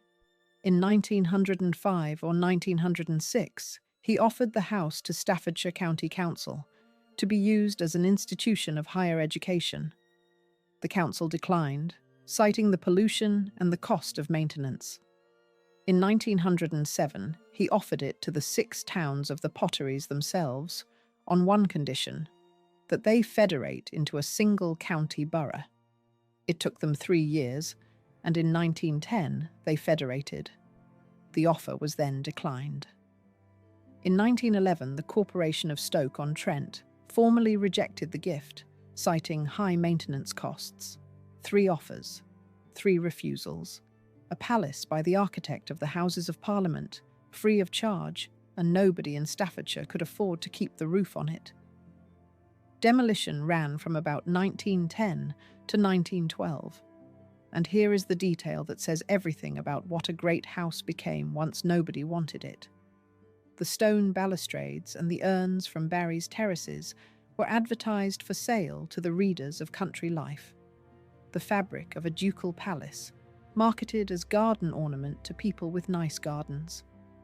The upper stage of Barry's square tower was dismantled and carted to Sandon Park, the seat of the Earls of Harrowby, where it was re-erected and where it still stands. Historic England lists it in its own right, under its own name, Trentham Tower. What the record does not preserve, anywhere that can be found, is the name of a single member of the Trentham household, or what happened to any of them when the family left in 1905. The estate is documented as having provided a great deal of local employment, including part-time work when the family were in residence. The Sutherland Archive holds the housekeepers' and butlers' accounts for the year 1682, a file from 1779 about rebuilding the steward's room, because the existing accommodation was judged inadequate for the senior household officer, and a chief agent's cash book running from 1778 to 1785. 17th and 18th century paperwork survives in good order. For the Edwardian household that was actually dismissed, there is nothing. Pieces of the building are still there, and they are worth knowing about, because Trentham is one of the few places where a visitor can stand inside the outline of what was lost. Barry's grand entrance survives, with its Ionic columns and curved arcades. So does the south wing, the orangery, the sculpture gallery, now grown over with wisteria, and the clock tower. They are listed at Grade 2 star, and they sit on the Heritage at Risk register. In the 2000s, a scheme was drawn up to rebuild the hall as a hotel at a cost of £35 million.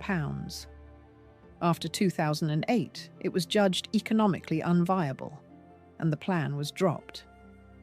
100 years after the Corporation of Stoke-on-Trent decided it could not afford to be given the house, the sums still did not work.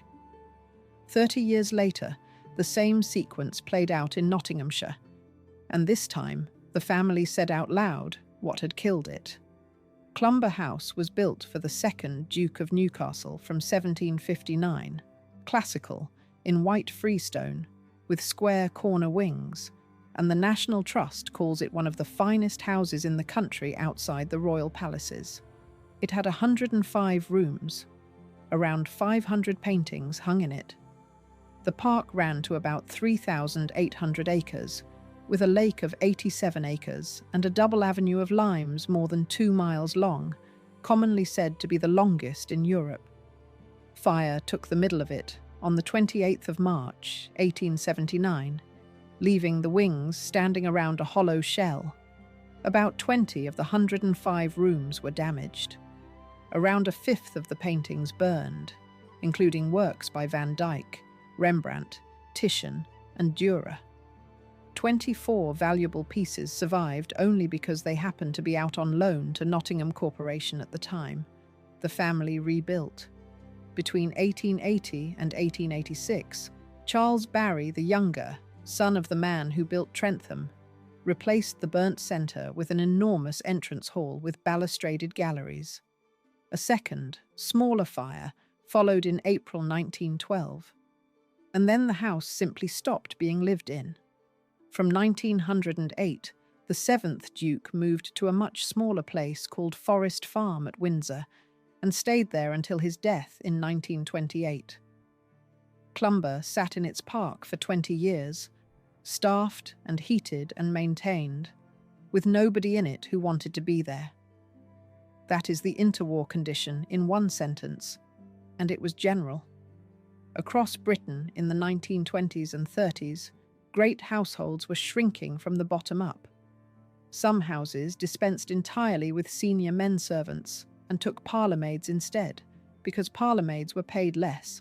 By the interwar years, about a third of servants no longer lived in at all, and the live-in housemaid was quietly becoming the daily woman who came for a few hours and went home. And the shortage would not lift, even when the country was full of people who needed work. The International Labour Review reported in 1934 that the British shortage of domestic workers persisted in spite of the Depression, and in marked contrast with the unemployment from which other groups of female workers were suffering. Read that again, because it is the whole social change in one clause. In the middle of the worst depression in modern British history, with women out of work everywhere, the great houses still could not fill their basements. Women would rather be unemployed than be servants. The employer's response to this was not always dignified. In 1926, the Earl of Denbigh proposed that servants should be allowed to have a wireless set as an incentive for staying in service. Clumber came down in August 1938. The contents had gone the year before. The old masters through Christie, Manson and Woods, and a library that had held 3 Caxtons and a Shakespeare First Folio. The library raised £70,000, and the other contents £60,000. The announcement in the local paper, made by the Earl of Lincoln, named the cause without hedging. The decision, he said, had been taken with great reluctance by the present owner, but it had been necessitated by heavy taxation. The Duke intended to build a smaller house nearby. He never did. The contractor was Charles Booth, of Henry Booth and Sons of Sheffield, and what Booth did with the proceeds is the perfect small emblem of the trade. He took statues, facades, and fountains from Clumber to his own house, Thornbridge Hall in Derbyshire. A demolition contractor furnished his private estate out of the corpse of a ducal seat. Most of the rest went at auction. Some materials went to Newstead Abbey. The National Trust bought the park in 1946, paid for with public donations. And of Clumber's household, of the people who kept 105 rooms and 500 pictures for 20 years while the family lived at Windsor, no record has been found. Chapter 10. The army moved in and never really left. Between 1939 and 1945, most of the great houses stopped being households and became institutions. The Second War did to the country house what the First had done to its staff, and it did it in 6 years. Most major houses in Britain were turned over to wartime use. Some became military billets and training grounds. Some became hospitals. Some took in evacuated schools. Some housed government departments moved out of London to escape the bombing. The figure usually given is around 2,000 houses requisitioned, and this film will be honest about it. Nobody has ever produced the government return that figure came from. What can be counted is smaller and more specific. The Special Operations Executive alone took over more than 70 country houses and Highland stalking lodges. The damage is better documented than the count, and it is worth being precise about, because the mechanism matters later. Staircases were chopped up for firewood. Subsidiary wings were gutted. American troops drove jeeps up the main staircases at Highlands House in Essex and at Marston in Somerset, which is the single most repeated image of the whole period, and appears to be true of both houses. At Tottenham Park in Wiltshire, an American ammunition dump exploded and blew every pane of glass out of the house and out of its conservatory. At Rufford Abbey in Nottinghamshire, Churchill tanks tore up the parkland, and Italian prisoners of war housed in temporary huts reportedly pulled down the silk brocade hangings to make into handbags. At Belhus in Essex, the woodwork was stripped out of the rooms for firewood during the occupation. Country Life summarised the whole experience in a phrase that has been independently corroborated. The Van Dykes were used as dartboards. Country Life also chose its words carefully about the consequence, and the film will keep that discipline. Dozens of houses, it wrote, were so roughly treated that the owners never returned. Dozens, not hundreds. Some of the uses were extraordinary. Coleshill House in Berkshire became the training headquarters of the Auxiliary Units, Winston Churchill's secret resistance organisation, the force that was to stay behind and fight if Germany invaded. While the buildings were being occupied, the workforce that had run them was being conscripted, and this time the state came for the women directly. The The Registration for Employment Order of 1941 required women aged 20 to 30 to register at labour exchanges and disclose their employment. The National Service No. 2, Act of December 1941, conscripted women for the first time in British history. The Employment of Women Order of 1942 extended registration to women from 18 to 45, and by 1943, the upper limit had gone to 50. Around 600,000 women were recruited into the women's services. Female employment in aircraft production rose from 7% in 1935 to 40% in 1944. Domestic service could not compete on wages, and it did not try. For some of the men who had spent their lives in livery, the change was a revelation, and one of them said so. Arthur Inch was the son of a butler and had been a footman to the Marquess of Londonderry. He served in the Royal Air Force. The comparatively shorter hours in the forces, he wrote, was a revelation to me. He had never had so much free time, plus all the free passes when going on leave. He did not go back into service until the 1950s. One of his fellow footmen from Londonderry House became a civilian pilot rather than return below stairs. And inside the houses that stayed occupied, the old distance collapsed. Rosina Harrison was Lady Astor's maid at Cliveden, and she wrote the best sentence anybody left about what the war did to the relationship. No longer did the distinction of servant and master apply, she said. We were family. We had soldiered together, looked death in the face, and suffered the loss of many friends. She also noticed something sharper. Before the war, the mistresses of these houses had hardly visited the basements at all. Now, with the bombing, the basement rooms became the most important in the house and the most lived in, and the women who had never gone down there were working in them. And many of them, Harrison observed, were damp, dark, poorly heated, and their cooking and cleaning facilities were old-fashioned. For 100 years, nobody had needed to care what the underground rooms were like, because nobody who mattered ever went into them. But the requisitions did something more lasting than breakage, and Eaton Hall is the case where it can be followed step by step on the public record, from the first soldier to the wrecking ball. Eaton Hall in Cheshire was the seat of the Grosvenors, Dukes of Westminster, the richest landowning family in Britain, whose fortune came not from Cheshire farmland, but from owning Mayfair and Belgravia. That fact should be held on to. Whatever happened at Eaton Hall, it did not happen because the family could not afford the bill. The house they had was extraordinary, and it was the third on the site.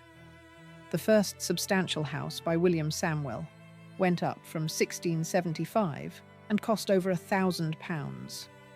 Then William Porden recased it in the Gothic style from 1803.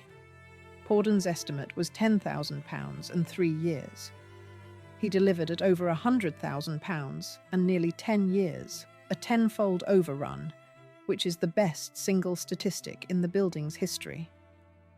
And then, between 1870 and 1882, Alfred Waterhouse built the palace that everybody remembers for the first Duke of Westminster at a cost of £803,000. In modern money, that is on the order of 80 million. It took 12 years. Its library ran 90 feet. Its dining room with the anteroom ran 105 feet.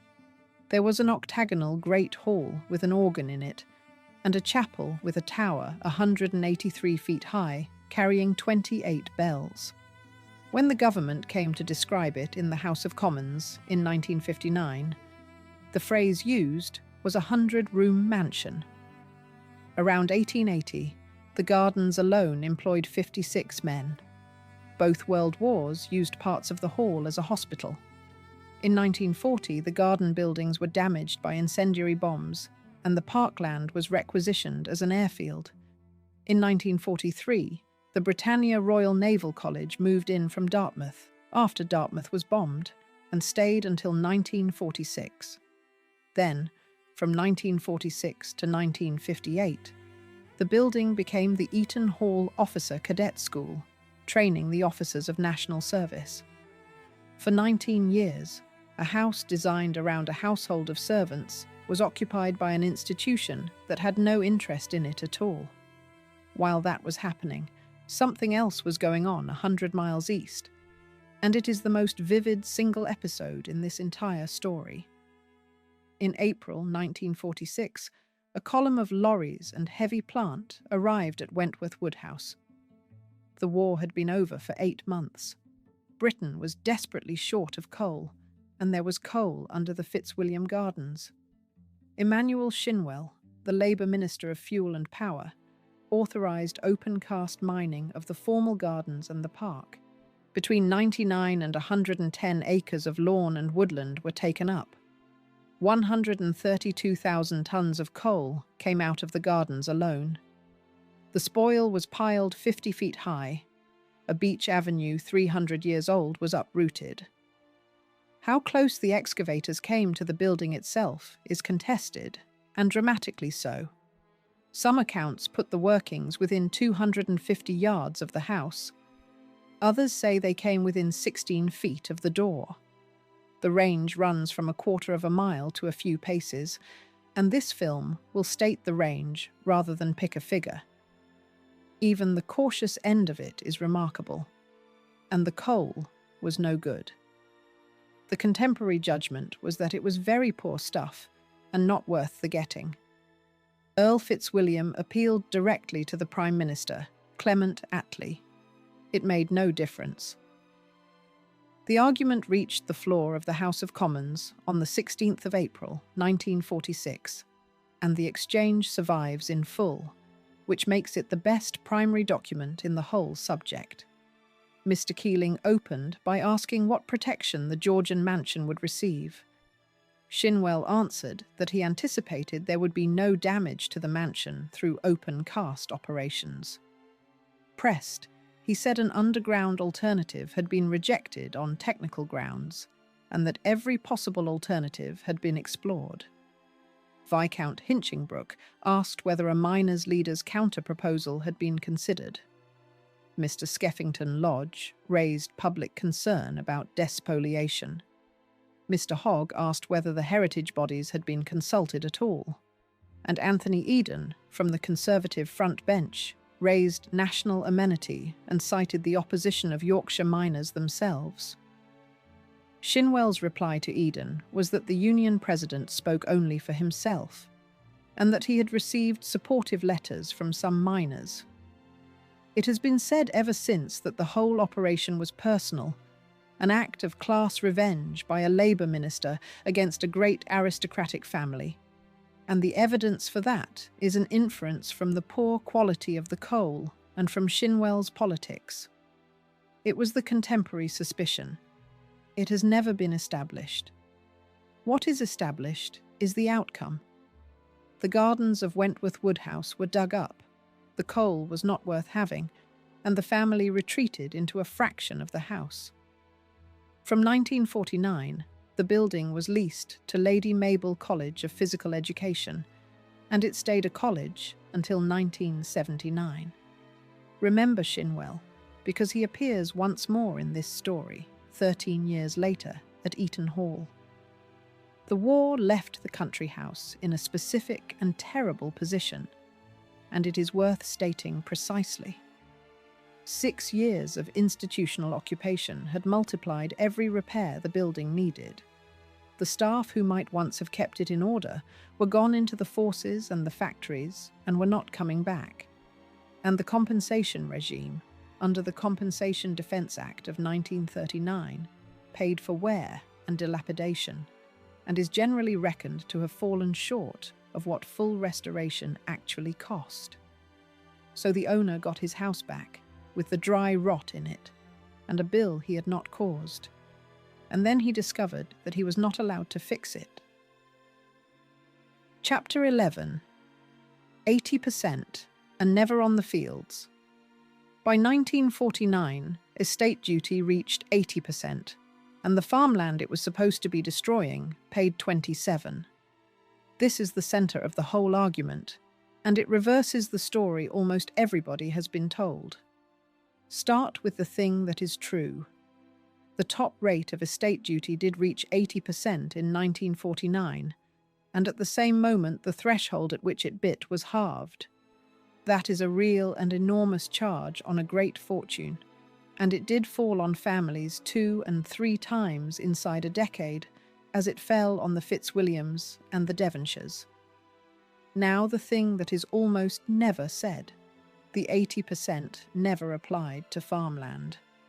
From 1925 onward, agricultural land was systematically sheltered from the rising scale. Section 23 of the Finance Act of 1925 charged estate duty on the agricultural value of agricultural property at the rates set out in the Finance Act of 1919. In plain terms, farmland was frozen at 1919 rates, while general rates climbed above it for the next 30 years. Winston Churchill argued for the concession on the grounds that realizing agricultural assets cost 4 or 5 times as much as selling securities, and Parliament agreed with him. Agricultural land was then exempted from the increase of 1935, and from every subsequent increase. In 1946, the Financial Secretary told the House of Commons plainly, "The increase in the scale," he said, "is not to apply to the agricultural value of agricultural land, which will continue to be charged, as it has been since 1925, at the 1919 rates of duty." And in 1949, Section 28 of the Finance Act set the agricultural charge at the general scale with a reduction of 45% in each of the rates. So what did that mean in practice? Rab Butler put the figure on the record in the Commons on the 27th of June 1949.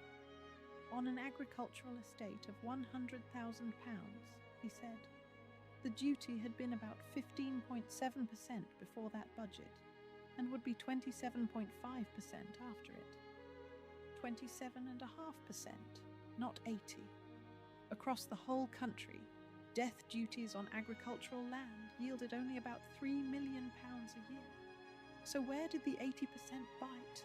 It bit on unsettled personal property, on urban land, on minerals, on shares, on the pictures, the plate, the library and the furniture, and on the house itself, which explains, in a single stroke, the behaviour of every great family in the period. Sell the Rembrandt, hand Hardwick to the National Trust, keep the farms. And then, 2 years before the demolition peak began in earnest, the government made the farms worth keeping. The Agriculture Act of 1947 gave British farmers guaranteed prices, an assured market, and an annual price review.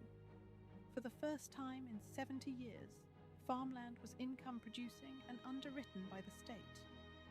Agricultural mechanization output rose from £2.5 million in 1938 and 39 to over £100 million by 1951. Put the two halves together, and the position of a landowner in 1952 becomes perfectly clear.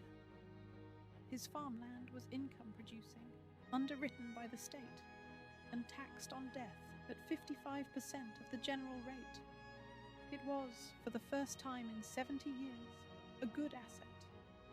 His house produced no income at all unless he opened it to the public, and most houses could not be opened. It was taxed at the full rate on his death. It carried an unlimited repairing liability, and it could not be staffed at any price he was willing to pay. So the demolition peak of the 1950s happened during an agricultural boom. Not a slump, a boom. Any account that shows the 1950s demolitions as the death agony of impoverished landowners has the economics precisely upside down. Before the mechanisms, the cost of simply standing still, because the government worked it out itself. When Whitehall costed the rescue of the country houses in the early 1950s, the Treasury assumed an average maintenance cost of £2,500 a year per house. Its full costing of the proposals came to £10 million a year across 2,000 houses, which is £5,000 per house per year. Chequers, the Prime Minister's official country residence, professionally run and in good repair, was reckoned at about £4,000 a year for the structure, the heating and the grounds alone, and deferred repairs, on a house that had been let go, typically ran at double the annual maintenance cost. So a building needing £2,500 a year was already carrying £5,000 of arrears before anybody started. £2,500 in 1953 is roughly £90,000 a year today. £5,000 is roughly £180,000. That is the annual standing charge, forever, on a building producing no income at all. 3 further mechanisms turned an unattractive building into a positively expensive one, and none of them is well known. The first is Schedule A income tax, and it is the real fiscal case for demolition. Schedule A taxed the imputed income from property that the owner occupied himself. The owner was deemed to have an income from the ownership of his house, equal to the rent he had forgone by living in it. He was charged tax on money he had never received. The assessments were frozen at the valuation of 1936, and that 1936 valuation was still in force in 1960. Relief was available for maintenance, repairs, insurance and management, but expressly not for alterations or improvements. Read what that does. A man holding a half-empty great house was taxed every year on a notional rent, calculated on a valuation made before the war, for a building whose real letting value by 1955 was often nil. And the tax code paid him to patch the decay and penalised him for modernising the place into something anybody would actually want. Demolition removed the assessment entirely. Schedule A survived until the Finance Act of 1963 abolished it, which means it operated for exactly the length of the demolition peak. The second mechanism is the one almost every account gets backwards, so it should be stated flatly. It is often said that owners demolished houses to escape the rates on an empty building. That is false for this period. English rating law rested on occupation, and an unoccupied house had no occupier, so it attracted no rates at all. Unoccupied property did not become rateable in England and Wales until Section 21 of the Local Government Act of 1966. And even then, only where the local authority passed a resolution to make it so. Throughout the peak years, leaving a great house standing empty cost nothing in rates. Whatever drove the demolitions, it was not that. The third mechanism is the most underrated of all, and it is almost embarrassingly practical. After 1945, building work in Britain was licensed and rationed, with priority given to replacing the housing the war had destroyed. An owner could not lawfully obtain the licenses and the materials to repair a country house even when he had the money in the bank. Demolition required no license. There is one more piece, and it explains why so many of the demolished houses belonged to families who were perfectly comfortable. Because aristocratic marriage had concentrated estates over centuries, by the 20th century, many owners of country houses owned several country mansions. A man could keep the seat he liked, the one his family was known by, and turn the others into building land. He was not choosing between a house and homelessness. He was choosing between 2 houses, and then 3, and the ones he did not choose came down. A word of caution about one popular explanation, because this film has tried to be careful. It is often said that families demolished houses specifically to reduce a death duty valuation, on the reasoning that a demolished house cannot be assessed. The mechanism is real in principle, and selective demolition of wings to bring a valuation down is attested. But no documented case has been found in which a family pulled down a house on professional advice for that specific purpose, with figures attached. It is a plausible motive rather than a proven one. and the stronger case rests on Schedule A and the building licenses. Set the whole apparatus out, and the decision writes itself. A man in 1955 owns a farm that is profitable, protected, and taxed lightly, and a house that earns nothing, is taxed on income it does not produce, cannot legally be repaired, cannot be staffed, and will be charged at 80% when he dies. And a contractor is standing in the drive offering to take it away and pay him for the lead on the roof. The demolition of a country house in 1955 was not, in most cases, the act of a ruined man. It was the act of a solvent one reading his accounts. Chapter 12. The housebreakers came with a price list. A complete Regency house in a Repton Park sold to a demolition contractor in 1953 for £17,750.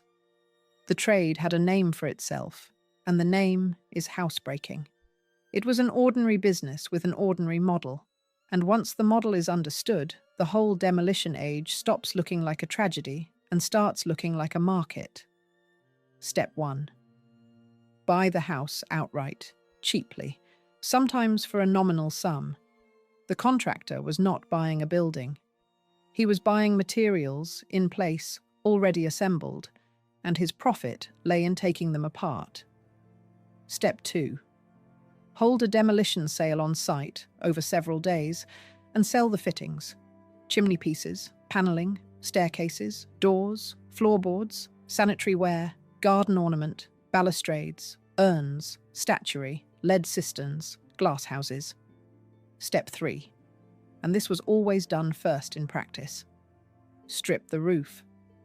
The lead and copper on a great house were the single most valuable commodity in it, saleable immediately, by weight, to the metal trade.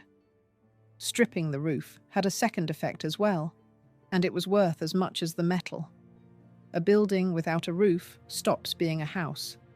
It becomes a ruin, and a ruin has no letting value, no maintenance obligation that anybody can enforce, and nothing left to assess. Step 4. Sell the dressed stone, the brick, the oak beams, and the slate to local builders. Step 5. Level the site and sell the site, because in a country with a housing shortage, an empty building plot in the home counties was worth a great deal more than a derelict mansion standing on it. The prices are what make it real.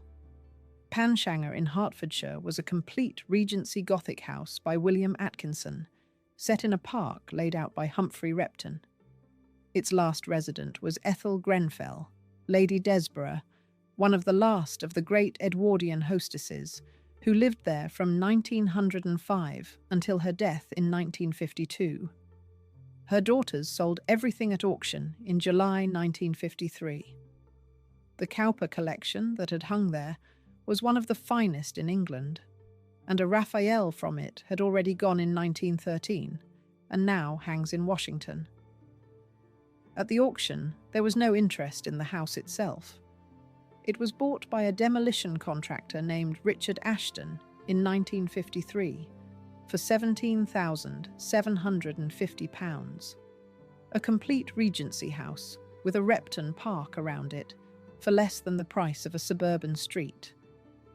That is the truest single document in this whole story, and it says more about the position of the country house in the 1950s than any exhibition catalogue. Other numbers fill the picture in. At Rufford Abbey in Nottinghamshire, 3 sales in 1938 raised £66,000 between them: £25,000 for the house contents, £10,000 for furniture and objects of art, and £31,000 for the fine art at Christie's. The November estate auction included the farms, 128 cottages, 6 shops, and 1,000 acres of oak woodland.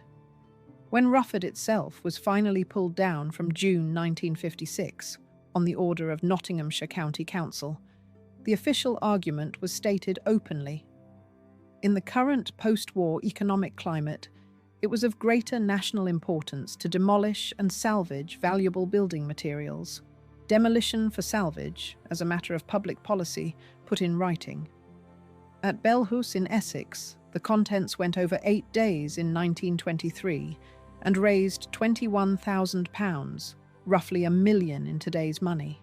At Hamilton Palace, the Great Sale of 1882 ran 17 days at Christie's and raised £397,562, on the order of 42 million today, with the libraries going separately at Sotheby's for £786,847. At Lowther Castle in 1947, the contents went in nearly 8,000 lots. 8,000 lots. It takes days to walk past 8,000 lots. The firms have names, and the names should be said, because the men who did this were professionals with reputations and a specialism.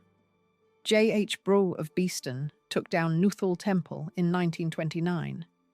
Thomas Oakley of Luton stripped Lowther Castle in 1957. Charles Boot of Henry Boot and Sons of Sheffield demolished Clummer in 1938 and furnished Thornbridge Hall with the pieces. Richard Ashton bought Panshanger. And in Scotland, one firm alone, Charles Brand of Dundee, demolished at least 56 country houses in the 20 years between 1945 and 1965.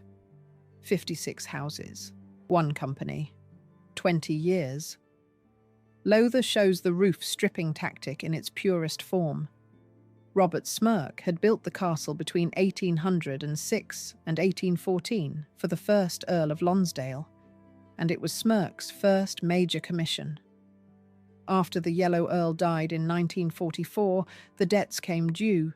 The contents went in 1947 in those 8,000 lots, and in 1957, Thomas Oakley of Luton took off the roof and took out the interiors. The result is still standing.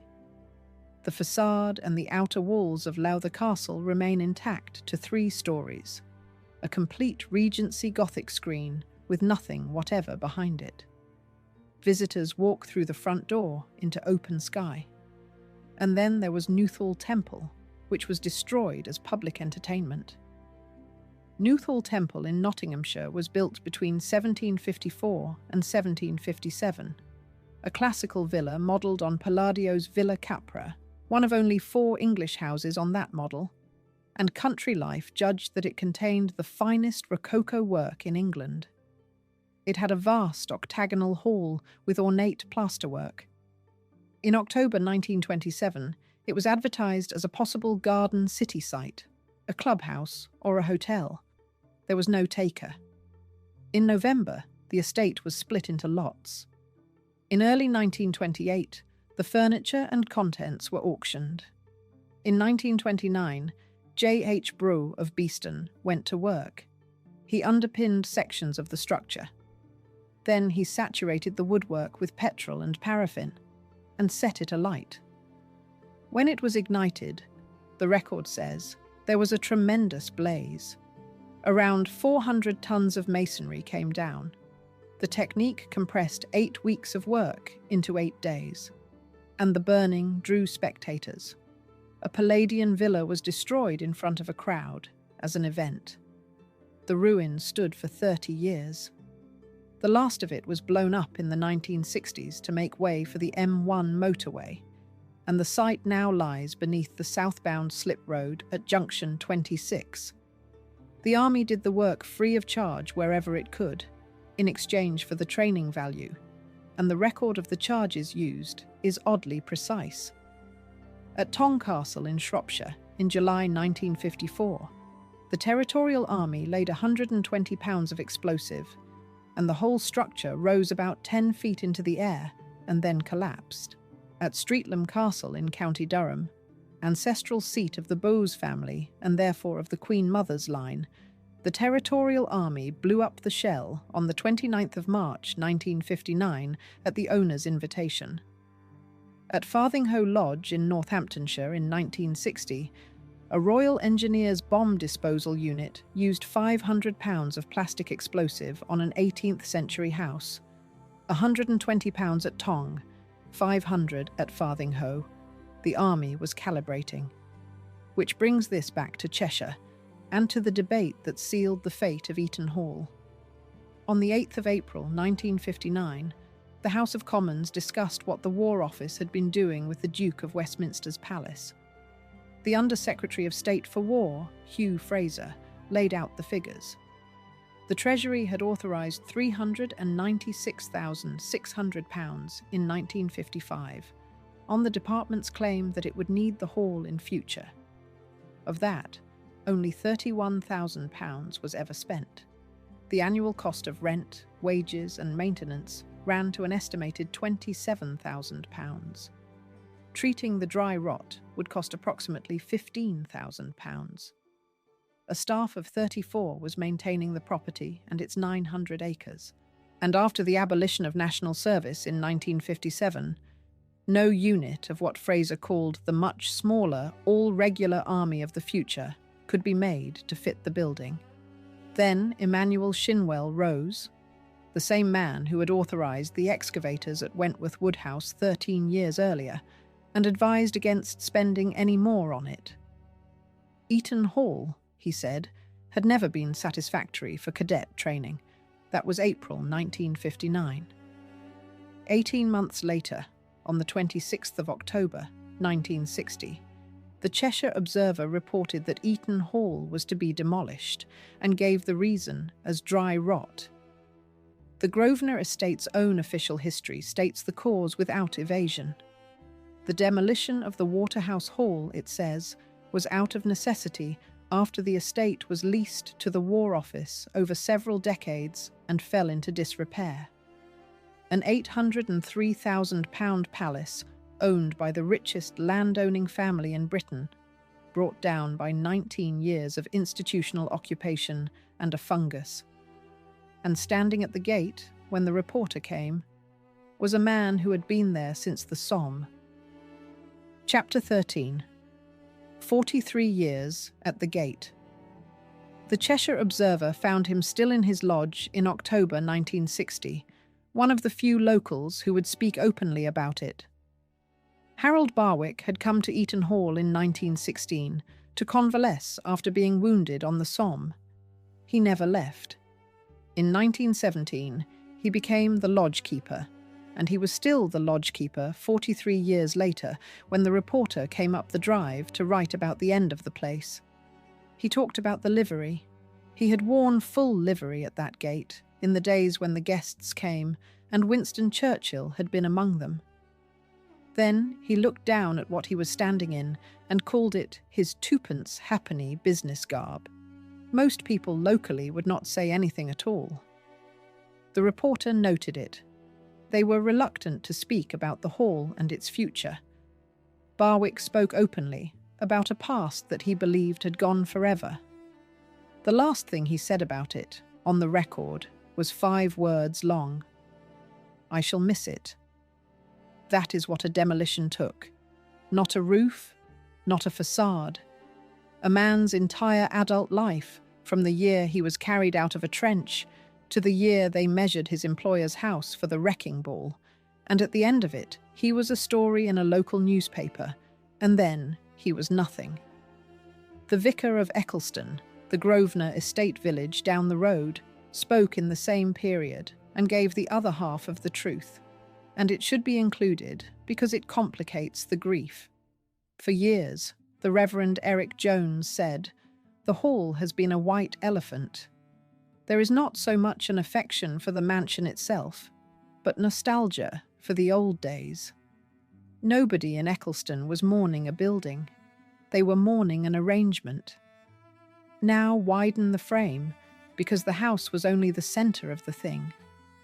Around it lay the outer rings, the lodge, the stables, the gardens, the home farm, and then the estate village, with its school and its forge and its laundry, and the cottages, and every one of those cottages tied to a job.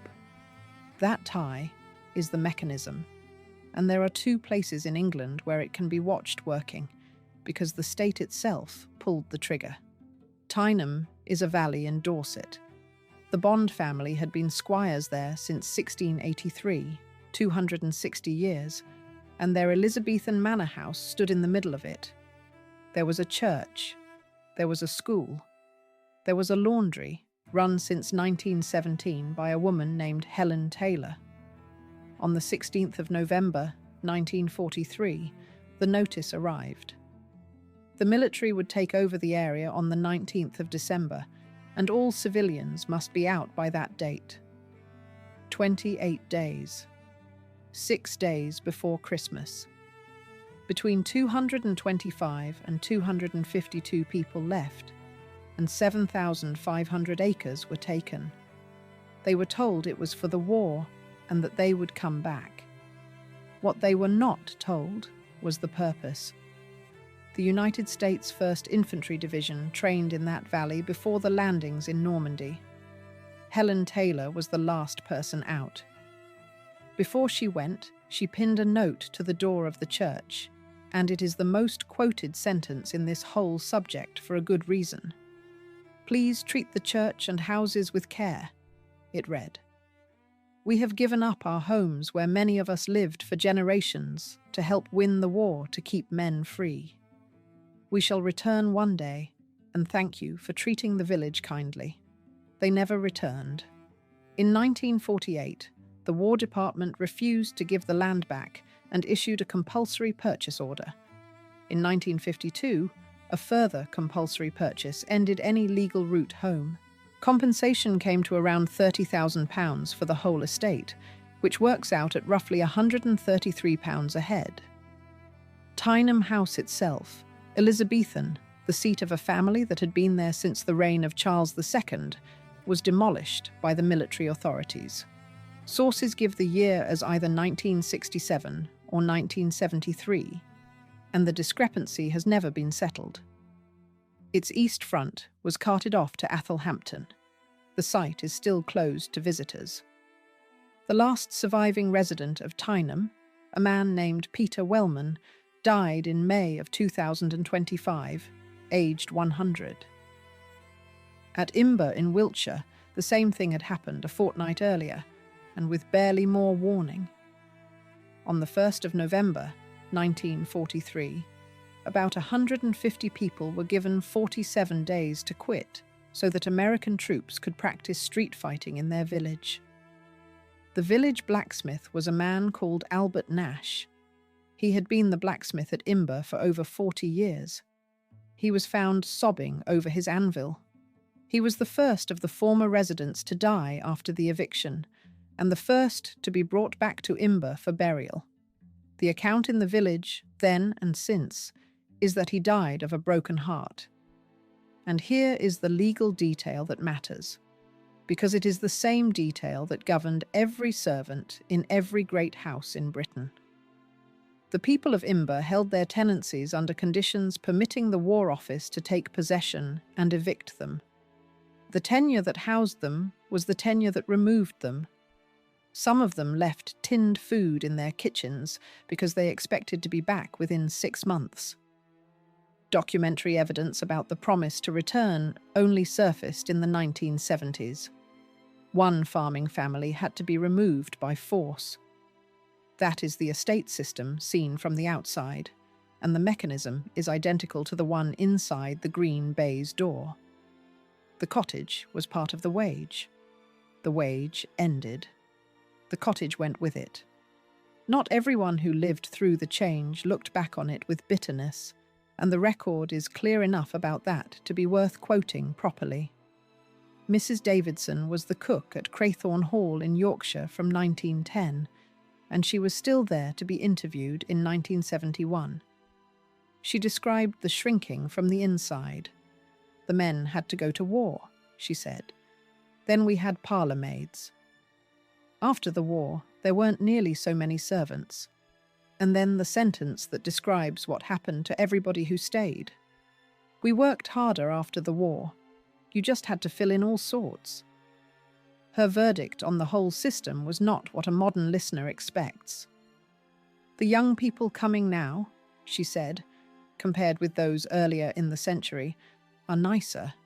We were servants.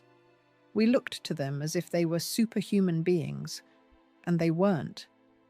The changes that have taken place are for the better. In the old days, you worked hard for people, and you never saw them. And then the contradiction that this film has no interest in tidying up. Lord Crathorne recalled her writing a letter about how hard the work had been, and then, on the very next page, saying that they were the happiest days of her life. Both pages were true. That is what it was like. There is a house that makes the symmetry almost too neat. Normanton Hall stood in Rutland, and in the 18th century, the village of Normanton was cleared away to make the park, with the parish church rebuilt in 1764 to replace what had been demolished. A house that erased a village. In February 1925, Normanton Hall was itself demolished after the estate failed to sell intact and the fixtures and fittings were auctioned off. And in 1976, when the valley was flooded to create Rutland Water, the estate church was saved by burying its lower half in rubble. It stands now on a causeway out into the reservoir, and the foundations of the hall lie under the water beside it.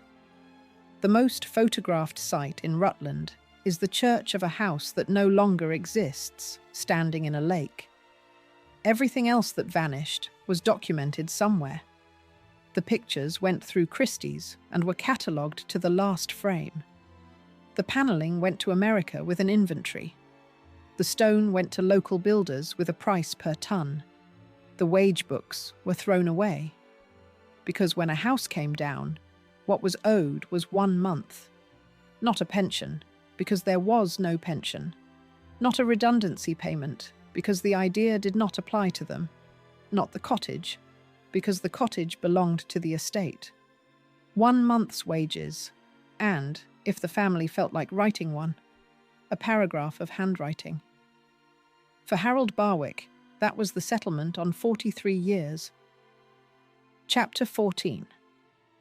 £125 a house. The government studied the problem, agreed it was a disaster, and then offered £250,000 for 2,000 houses. Before the rescue, one more look at what was actually being saved, because the fittings did far better than the buildings. When Bowood in Wiltshire lost its big house in 1955 and 56, Robert Adams' dining room was sold at auction to Lloyd's of London. It was installed as their committee room in 1958, and in 1986 it was moved again into the 11th floor of the Richard Rogers Building, where it still serves as the boardroom. There is an 18th century Adam room inside a high-technology tower in the City of London. Adam chimney pieces and doorways from the same house went to the Royal Society of Arts. Sutton Scarsdale Hall in Derbyshire was auctioned in 1919 to a group of local businessmen who stripped it and took the roof off in 1920. 3 complete panelled rooms from it are in the Philadelphia Museum of Art. Osbert Sitwell bought the shell in 1946 to preserve it as a ruin.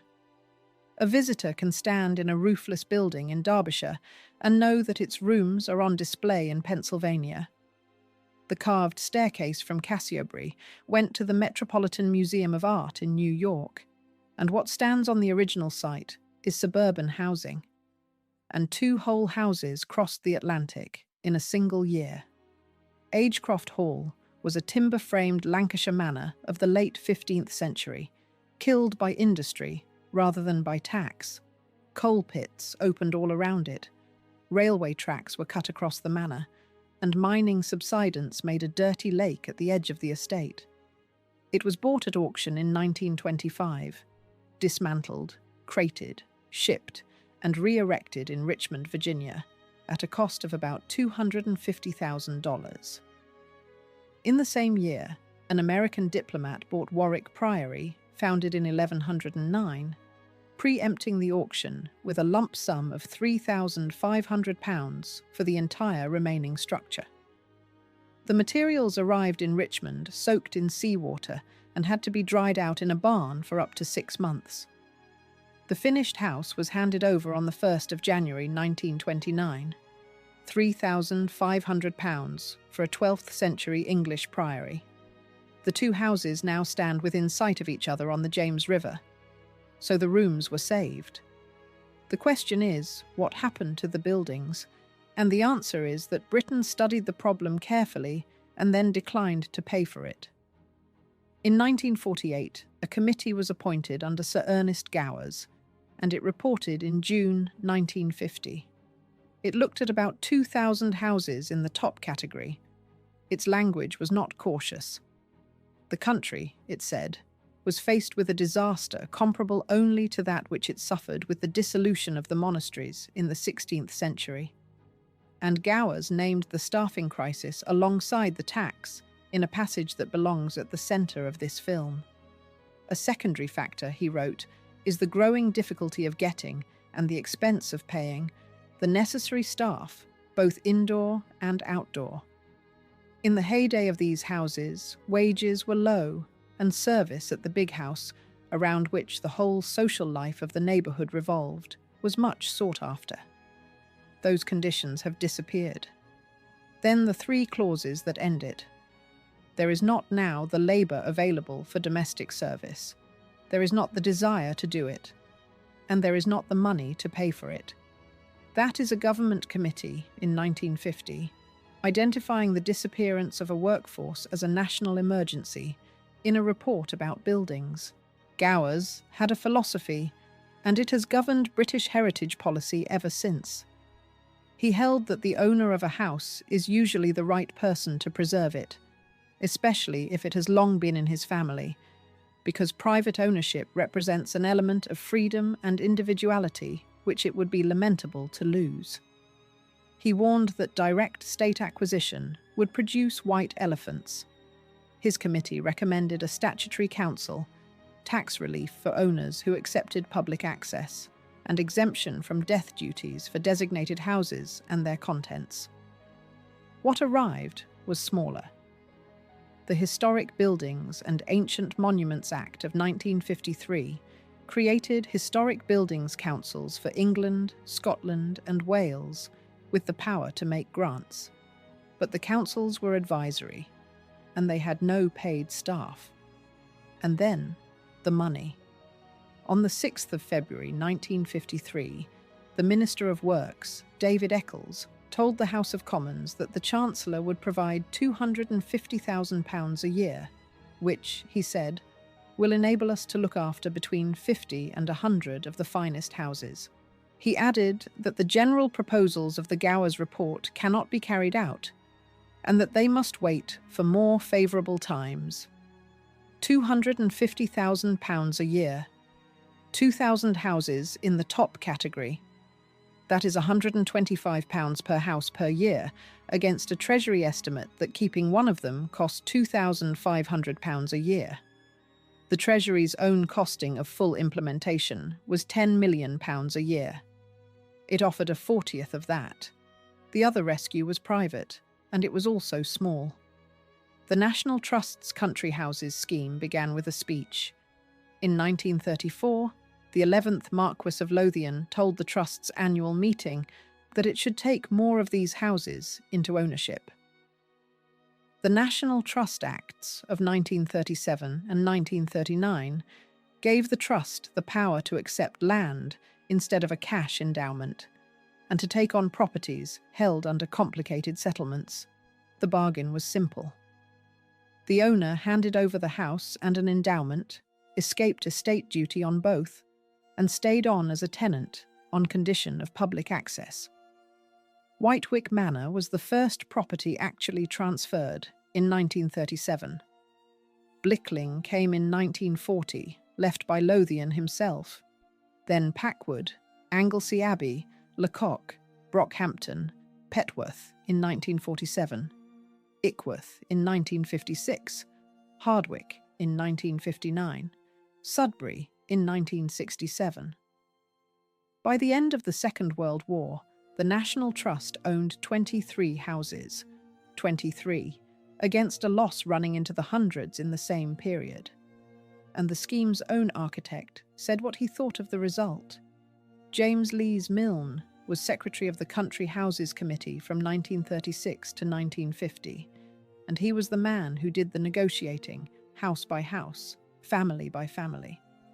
He described the properties he had rescued as mostly mummies, subject to what he called the trust's embalming process. On his own conditions, he was equally blunt. It was not a career, and they were paid next to nothing. The historian Peter Mandler put his finger on the structural flaw. The scheme made only modest progress after the war, because owners were unable or unwilling to endow their houses, which means the houses that most needed saving were exactly the ones that could not pay to be saved. Meanwhile, houses went on being lost by accident. Coles Hill House in Berkshire was built around 1660 by Sir Roger Pratt and was regarded as the prototype of the English classical country house, with a staircase called one of the most beautiful in England. On the 22nd of September, 1952, a painter left a blow lamp burning on an attic windowsill and went for his lunch. The lining of the window caught alight. The fire brigade could do nothing because water had to be pumped roughly a mile uphill from the River Cole. The house was gutted in about 4 hours. The owner, Ernest Cook, grandson of Thomas Cook, the travel agent, had bought the estate in 1946. It was not insured. Coles Hill was demolished in 1958 and never rebuilt. Which brings this to the law and to the single most misunderstood thing about the whole demolition age. Listing began under the Town and Country Planning Act of 1944, the first act to include inhabited private houses, and it was implemented from 1947. But under that regime, an owner had only to give notice of an intended demolition, wait 2 months, and demolish. The National Survey, begun in 1947, took nearly 25 years to complete.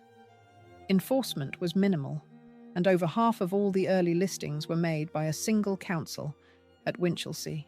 Many of the demolished country houses were listed at the time they were demolished.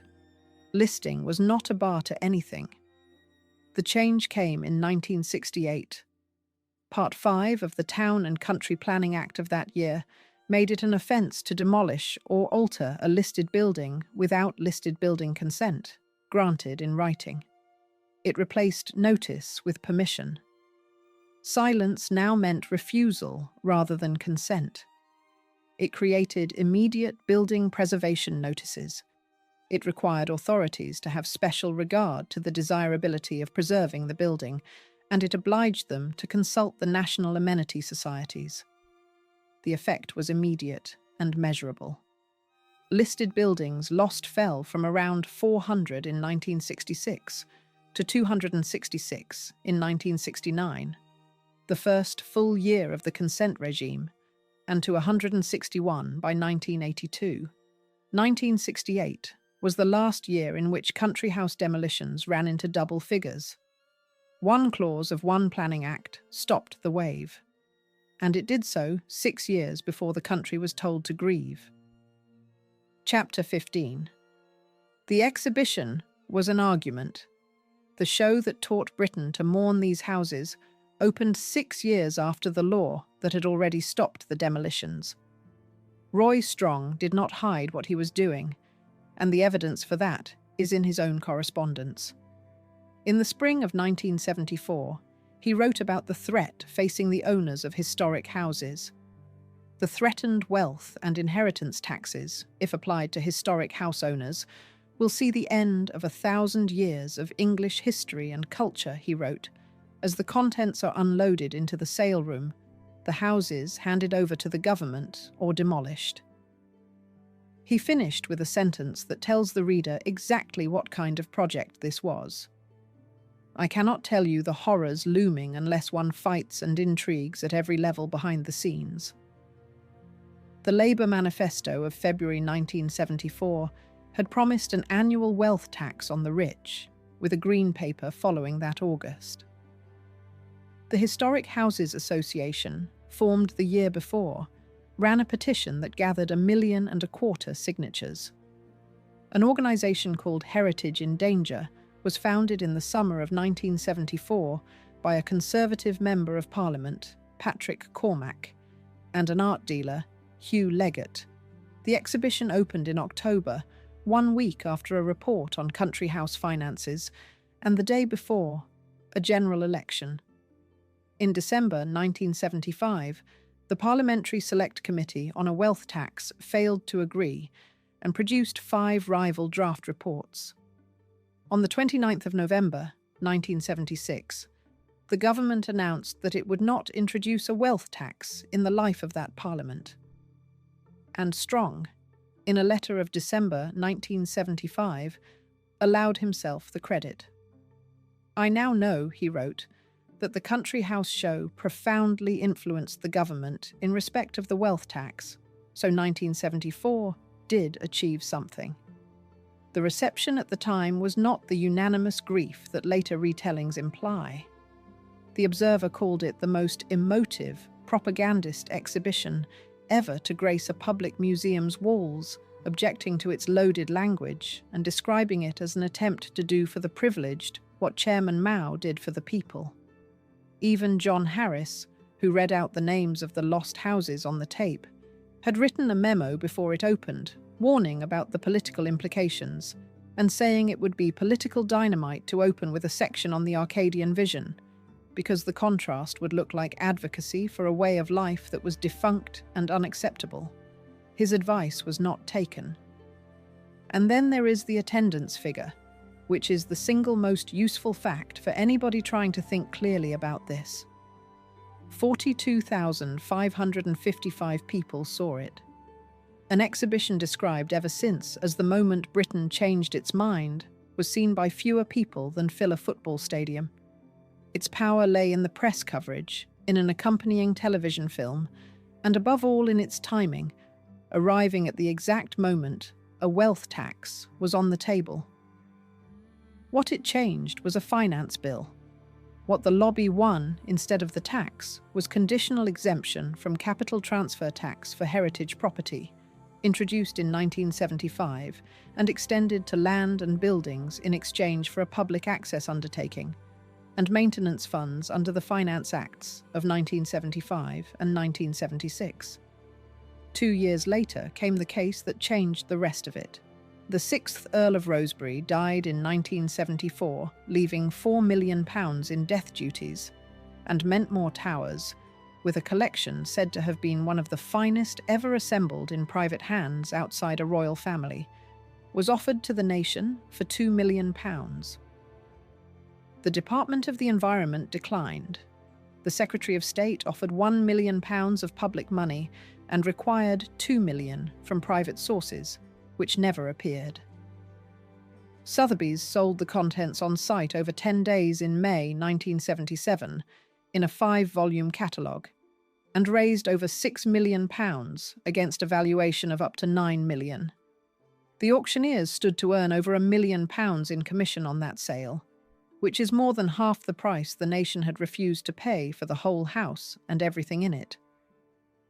The rule that followed produced the National Heritage Act of 1980 and the National Heritage Memorial Fund, and with it, the principle that a house and its collection should be preserved as one thing. Since 1984, one country house has been accepted by the state in lieu of tax. 1. Seaton Delaval Hall in 2009. The mechanism now moves paintings, not buildings. There is one more complication, and this film would be dishonest to leave it out. The modern figure of over 2,000 English country houses lost is not 2,000 demolitions. The database that produces it defines a loss as a house demolished, significantly reduced in size, or fallen into ruin since 1800. Sorting the entries by reason gives 314 destroyed by fire, 281 derelict, 279 swallowed by urban development, 253 recorded simply as surplus to requirements, 239 replaced by a new house on the same site, 161 only partially demolished, 78 surviving as shells or ruins, and 9 that were rebuilt exactly as they had been. The catalogue of 1974 and the database of today are not measuring the same thing. Part of the reason the modern totals are higher is that the definition got wider, and not only that the research got deeper. The historian Peter Mandler went further still. His argument, made at length, is that reverence for the country house is recent rather than ancient, largely built after 1974, and that British attitudes swung violently across 2 centuries, including 60 years of open hostility to the aristocracy from the 1880s onward. He inverts the usual picture completely. The pressure to preserve came from middle-class writers, artists, and campaigners, protecting the aristocracy and their houses from themselves, because the owners were frequently the demolishers and often eager ones. On the exhibition itself, he was measured and devastating. Neither the report nor the exhibition, he wrote, were at the time the easy, obvious successes they have since appeared. They became embroiled in a hot political debate about the tax system, and neutral observers complained about the extreme choices being offered them: Philistine confiscation, or a dream of squirearchy, brute socialism or brute feudalism. Robert Hewison called the exhibition a covert piece of propaganda against the wealth tax and a lament for a genteel way of life, to which one historian has dryly replied that the propaganda was not terribly covert. The architectural historian John Martin Robinson, who has spent a career on these buildings, said something sharper still about the owners. They executed, he said, a very successful camouflage attempt, recasting themselves from very rich people into unpaid curators of the national heritage. And then, the line that ends the argument. All the great families are richer now than they were any time this century. And the greatest houses did survive. Chatsworth, Arundel, Burghley, Blenheim, Hatfield and Wilton are all still standing. The losses fell hardest on the middle and lower ranks, and disproportionately on 19th century houses that the listing system of the day, which protected almost nothing built after 1840, did not value. Even Evelyn Waugh took it back. In the revised preface he wrote in 1959 to Brideshead Revisited, the most famous elegy for the English country house ever published, he admitted that he had been wrong in 1944 to assume that these houses were doomed to decay and spoliation. So the standard story is contested at almost every point. The number is contested. The rate is contested. The motive of the men who told it is contested. The turning point may have been a planning clause rather than a museum. And not one of those revisions touches the staff. Every argument in this quarrel is about buildings, owners, politics, and counting. Nobody has ever revised downward the number of people who lost their place, their cottage, and their trade when a house closed. Nobody has revised it at all, because nobody ever counted it in the first place. Chapter 16. The visitor arrives through the scullery. At one house in Wales, the family hung portraits of its own servants on the wall, and nobody has ever been sure why. Erdig stands near Wrexham. It was built between 1684 and 1687, bought in 1714 by a London lawyer named John Mellor, and passed in 1733 to his nephew Simon York, beginning 6 generations and nearly 250 years of one family on an estate of about 1,900 acres. The Yorks were never among the great fortunes, and they did something that no other family in Britain did on that scale for that long. They commissioned portraits of their servants and hung them in the house. Philip York, a Welsh genealogist and antiquary, began it. Between 1791 and 1796, he commissioned 6 oil paintings from John Walters of Denbigh, Jack Henshaw, the gamekeeper, Jack Nicholas, the kitchen man, Jane Ebril, the housemaid, William Williams, the blacksmith, Edward Prince, the carpenter, Thomas Jones, butcher and publican. Then he wrote verses to go with them and published them under a title that gives away his own opinion of his poetry: Crude Ditties.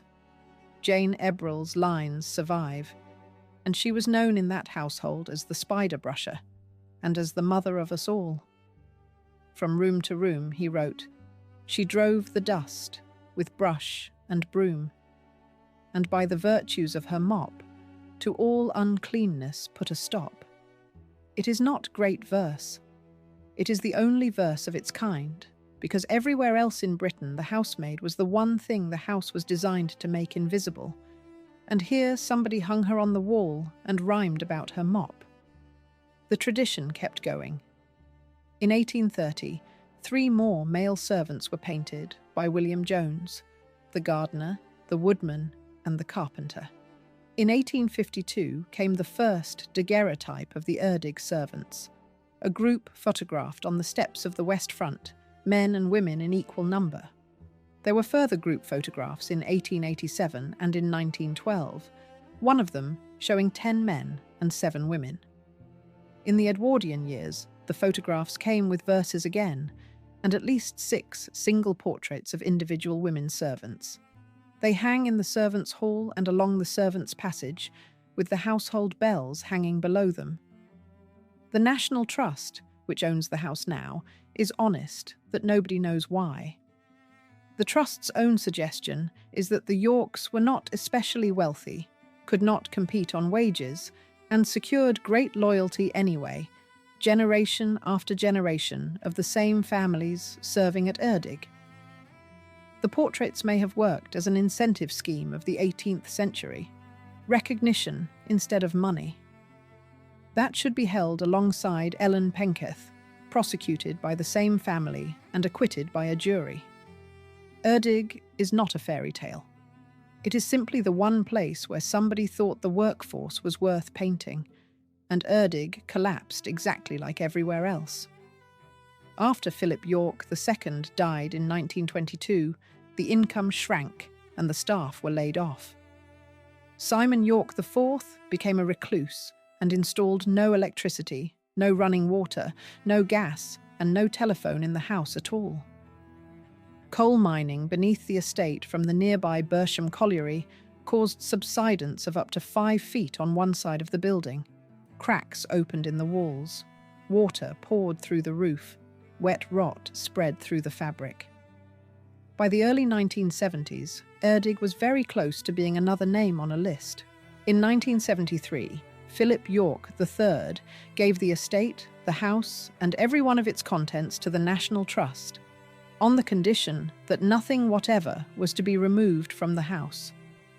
The Trust received £120,000 in subsidence compensation and raised a further £995,000 by selling 63 acres. The restoration took about 4 years and over 130 volunteers, and the Trust called it the most comprehensive project in its history. Erdig reopened in June 1977 and won the Museum of the Year award the following year.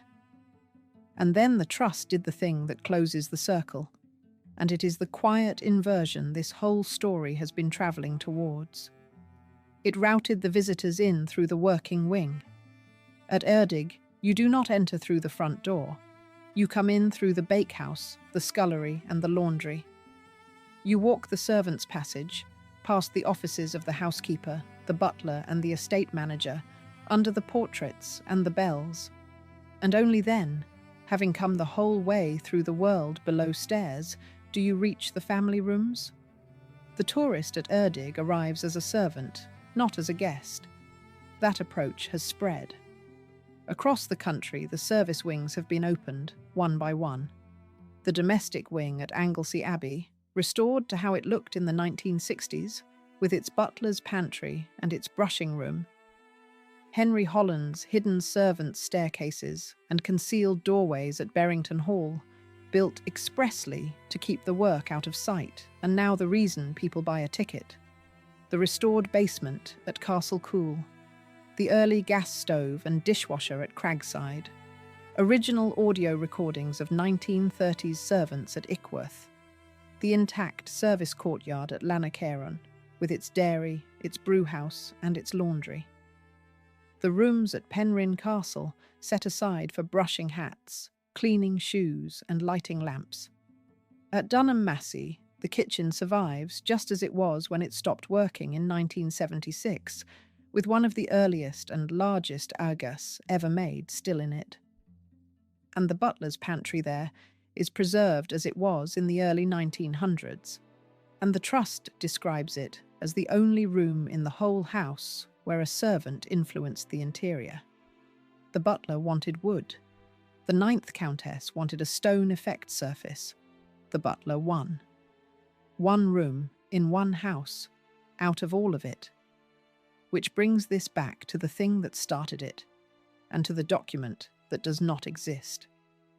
Go back to Welbeck, where 320 people worked. In January of 2026, the estate published a free database of its own staff and servants, over 1,000 named people, going back to the 17th century. It is a fine piece of work, and it should not have been necessary, because a house of that size kept meticulous accounts. It was necessary, because almost all of Welbeck's staff wage books and household accounts had been lost or destroyed. So the researchers built the record out of everything except the record. Group photographs of long service employees, the programme of the estate pageant of 1939, the programme of a sports day held in 1904, census returns, diaries and letters, witness statements from a court case, militia lists from the early 1800s, 1,000 people reassembled from a sports day programme because somebody threw away the book with their wages in it. The pictures were catalogued to the last frame. The wage books were thrown away. That is what this 50-year demolition really was. The buildings were pulled down for arithmetic, and the arithmetic was usually sound. Land had become a good investment again, and houses had not. The tax fell on the roof and spared the fields. The repairs were illegal, and the demolition was free. A solvent man could look at his accounts and see, quite correctly, that his house was worth more as lead, stone, and a building plot than as a building. None of that arithmetic had a line for the people inside. They were not owners, so they lost no capital. They were not tenants with rights, so they had no claim. They were not workmen under the Acts, so they had no protection. They had a job, a room in an attic or a cottage in the village, a place in a hierarchy with a name for every rung, and 30 days. And it is their story in the end that is holding up what is left. The houses that survive today survive largely because a great many people became fascinated, a century too late, with exactly the world the architecture was built to hide. The green baize door is propped open now. The back stairs are the tour. At Clumber, the visitor walks a plan of the vanished house marked out in stone slabs in the grass, over the ground where a hidden community spent its whole working life, which leaves one last question, and it belongs to a man at a gate in Cheshire in the autumn of 1960, watching them measure his employer's house for demolition, with 43 years behind him and 1 month's wages in front of him. He said he would miss it. Nobody thought to ask him what it had been worth. Subscribe and stay with me, because there are more of these houses and more of these people than anyone ever wrote down. And tell me what you think. When a landowner decided in 1955 that his house was worth more as rubble, was that the only sensible thing left? Or was it something worse?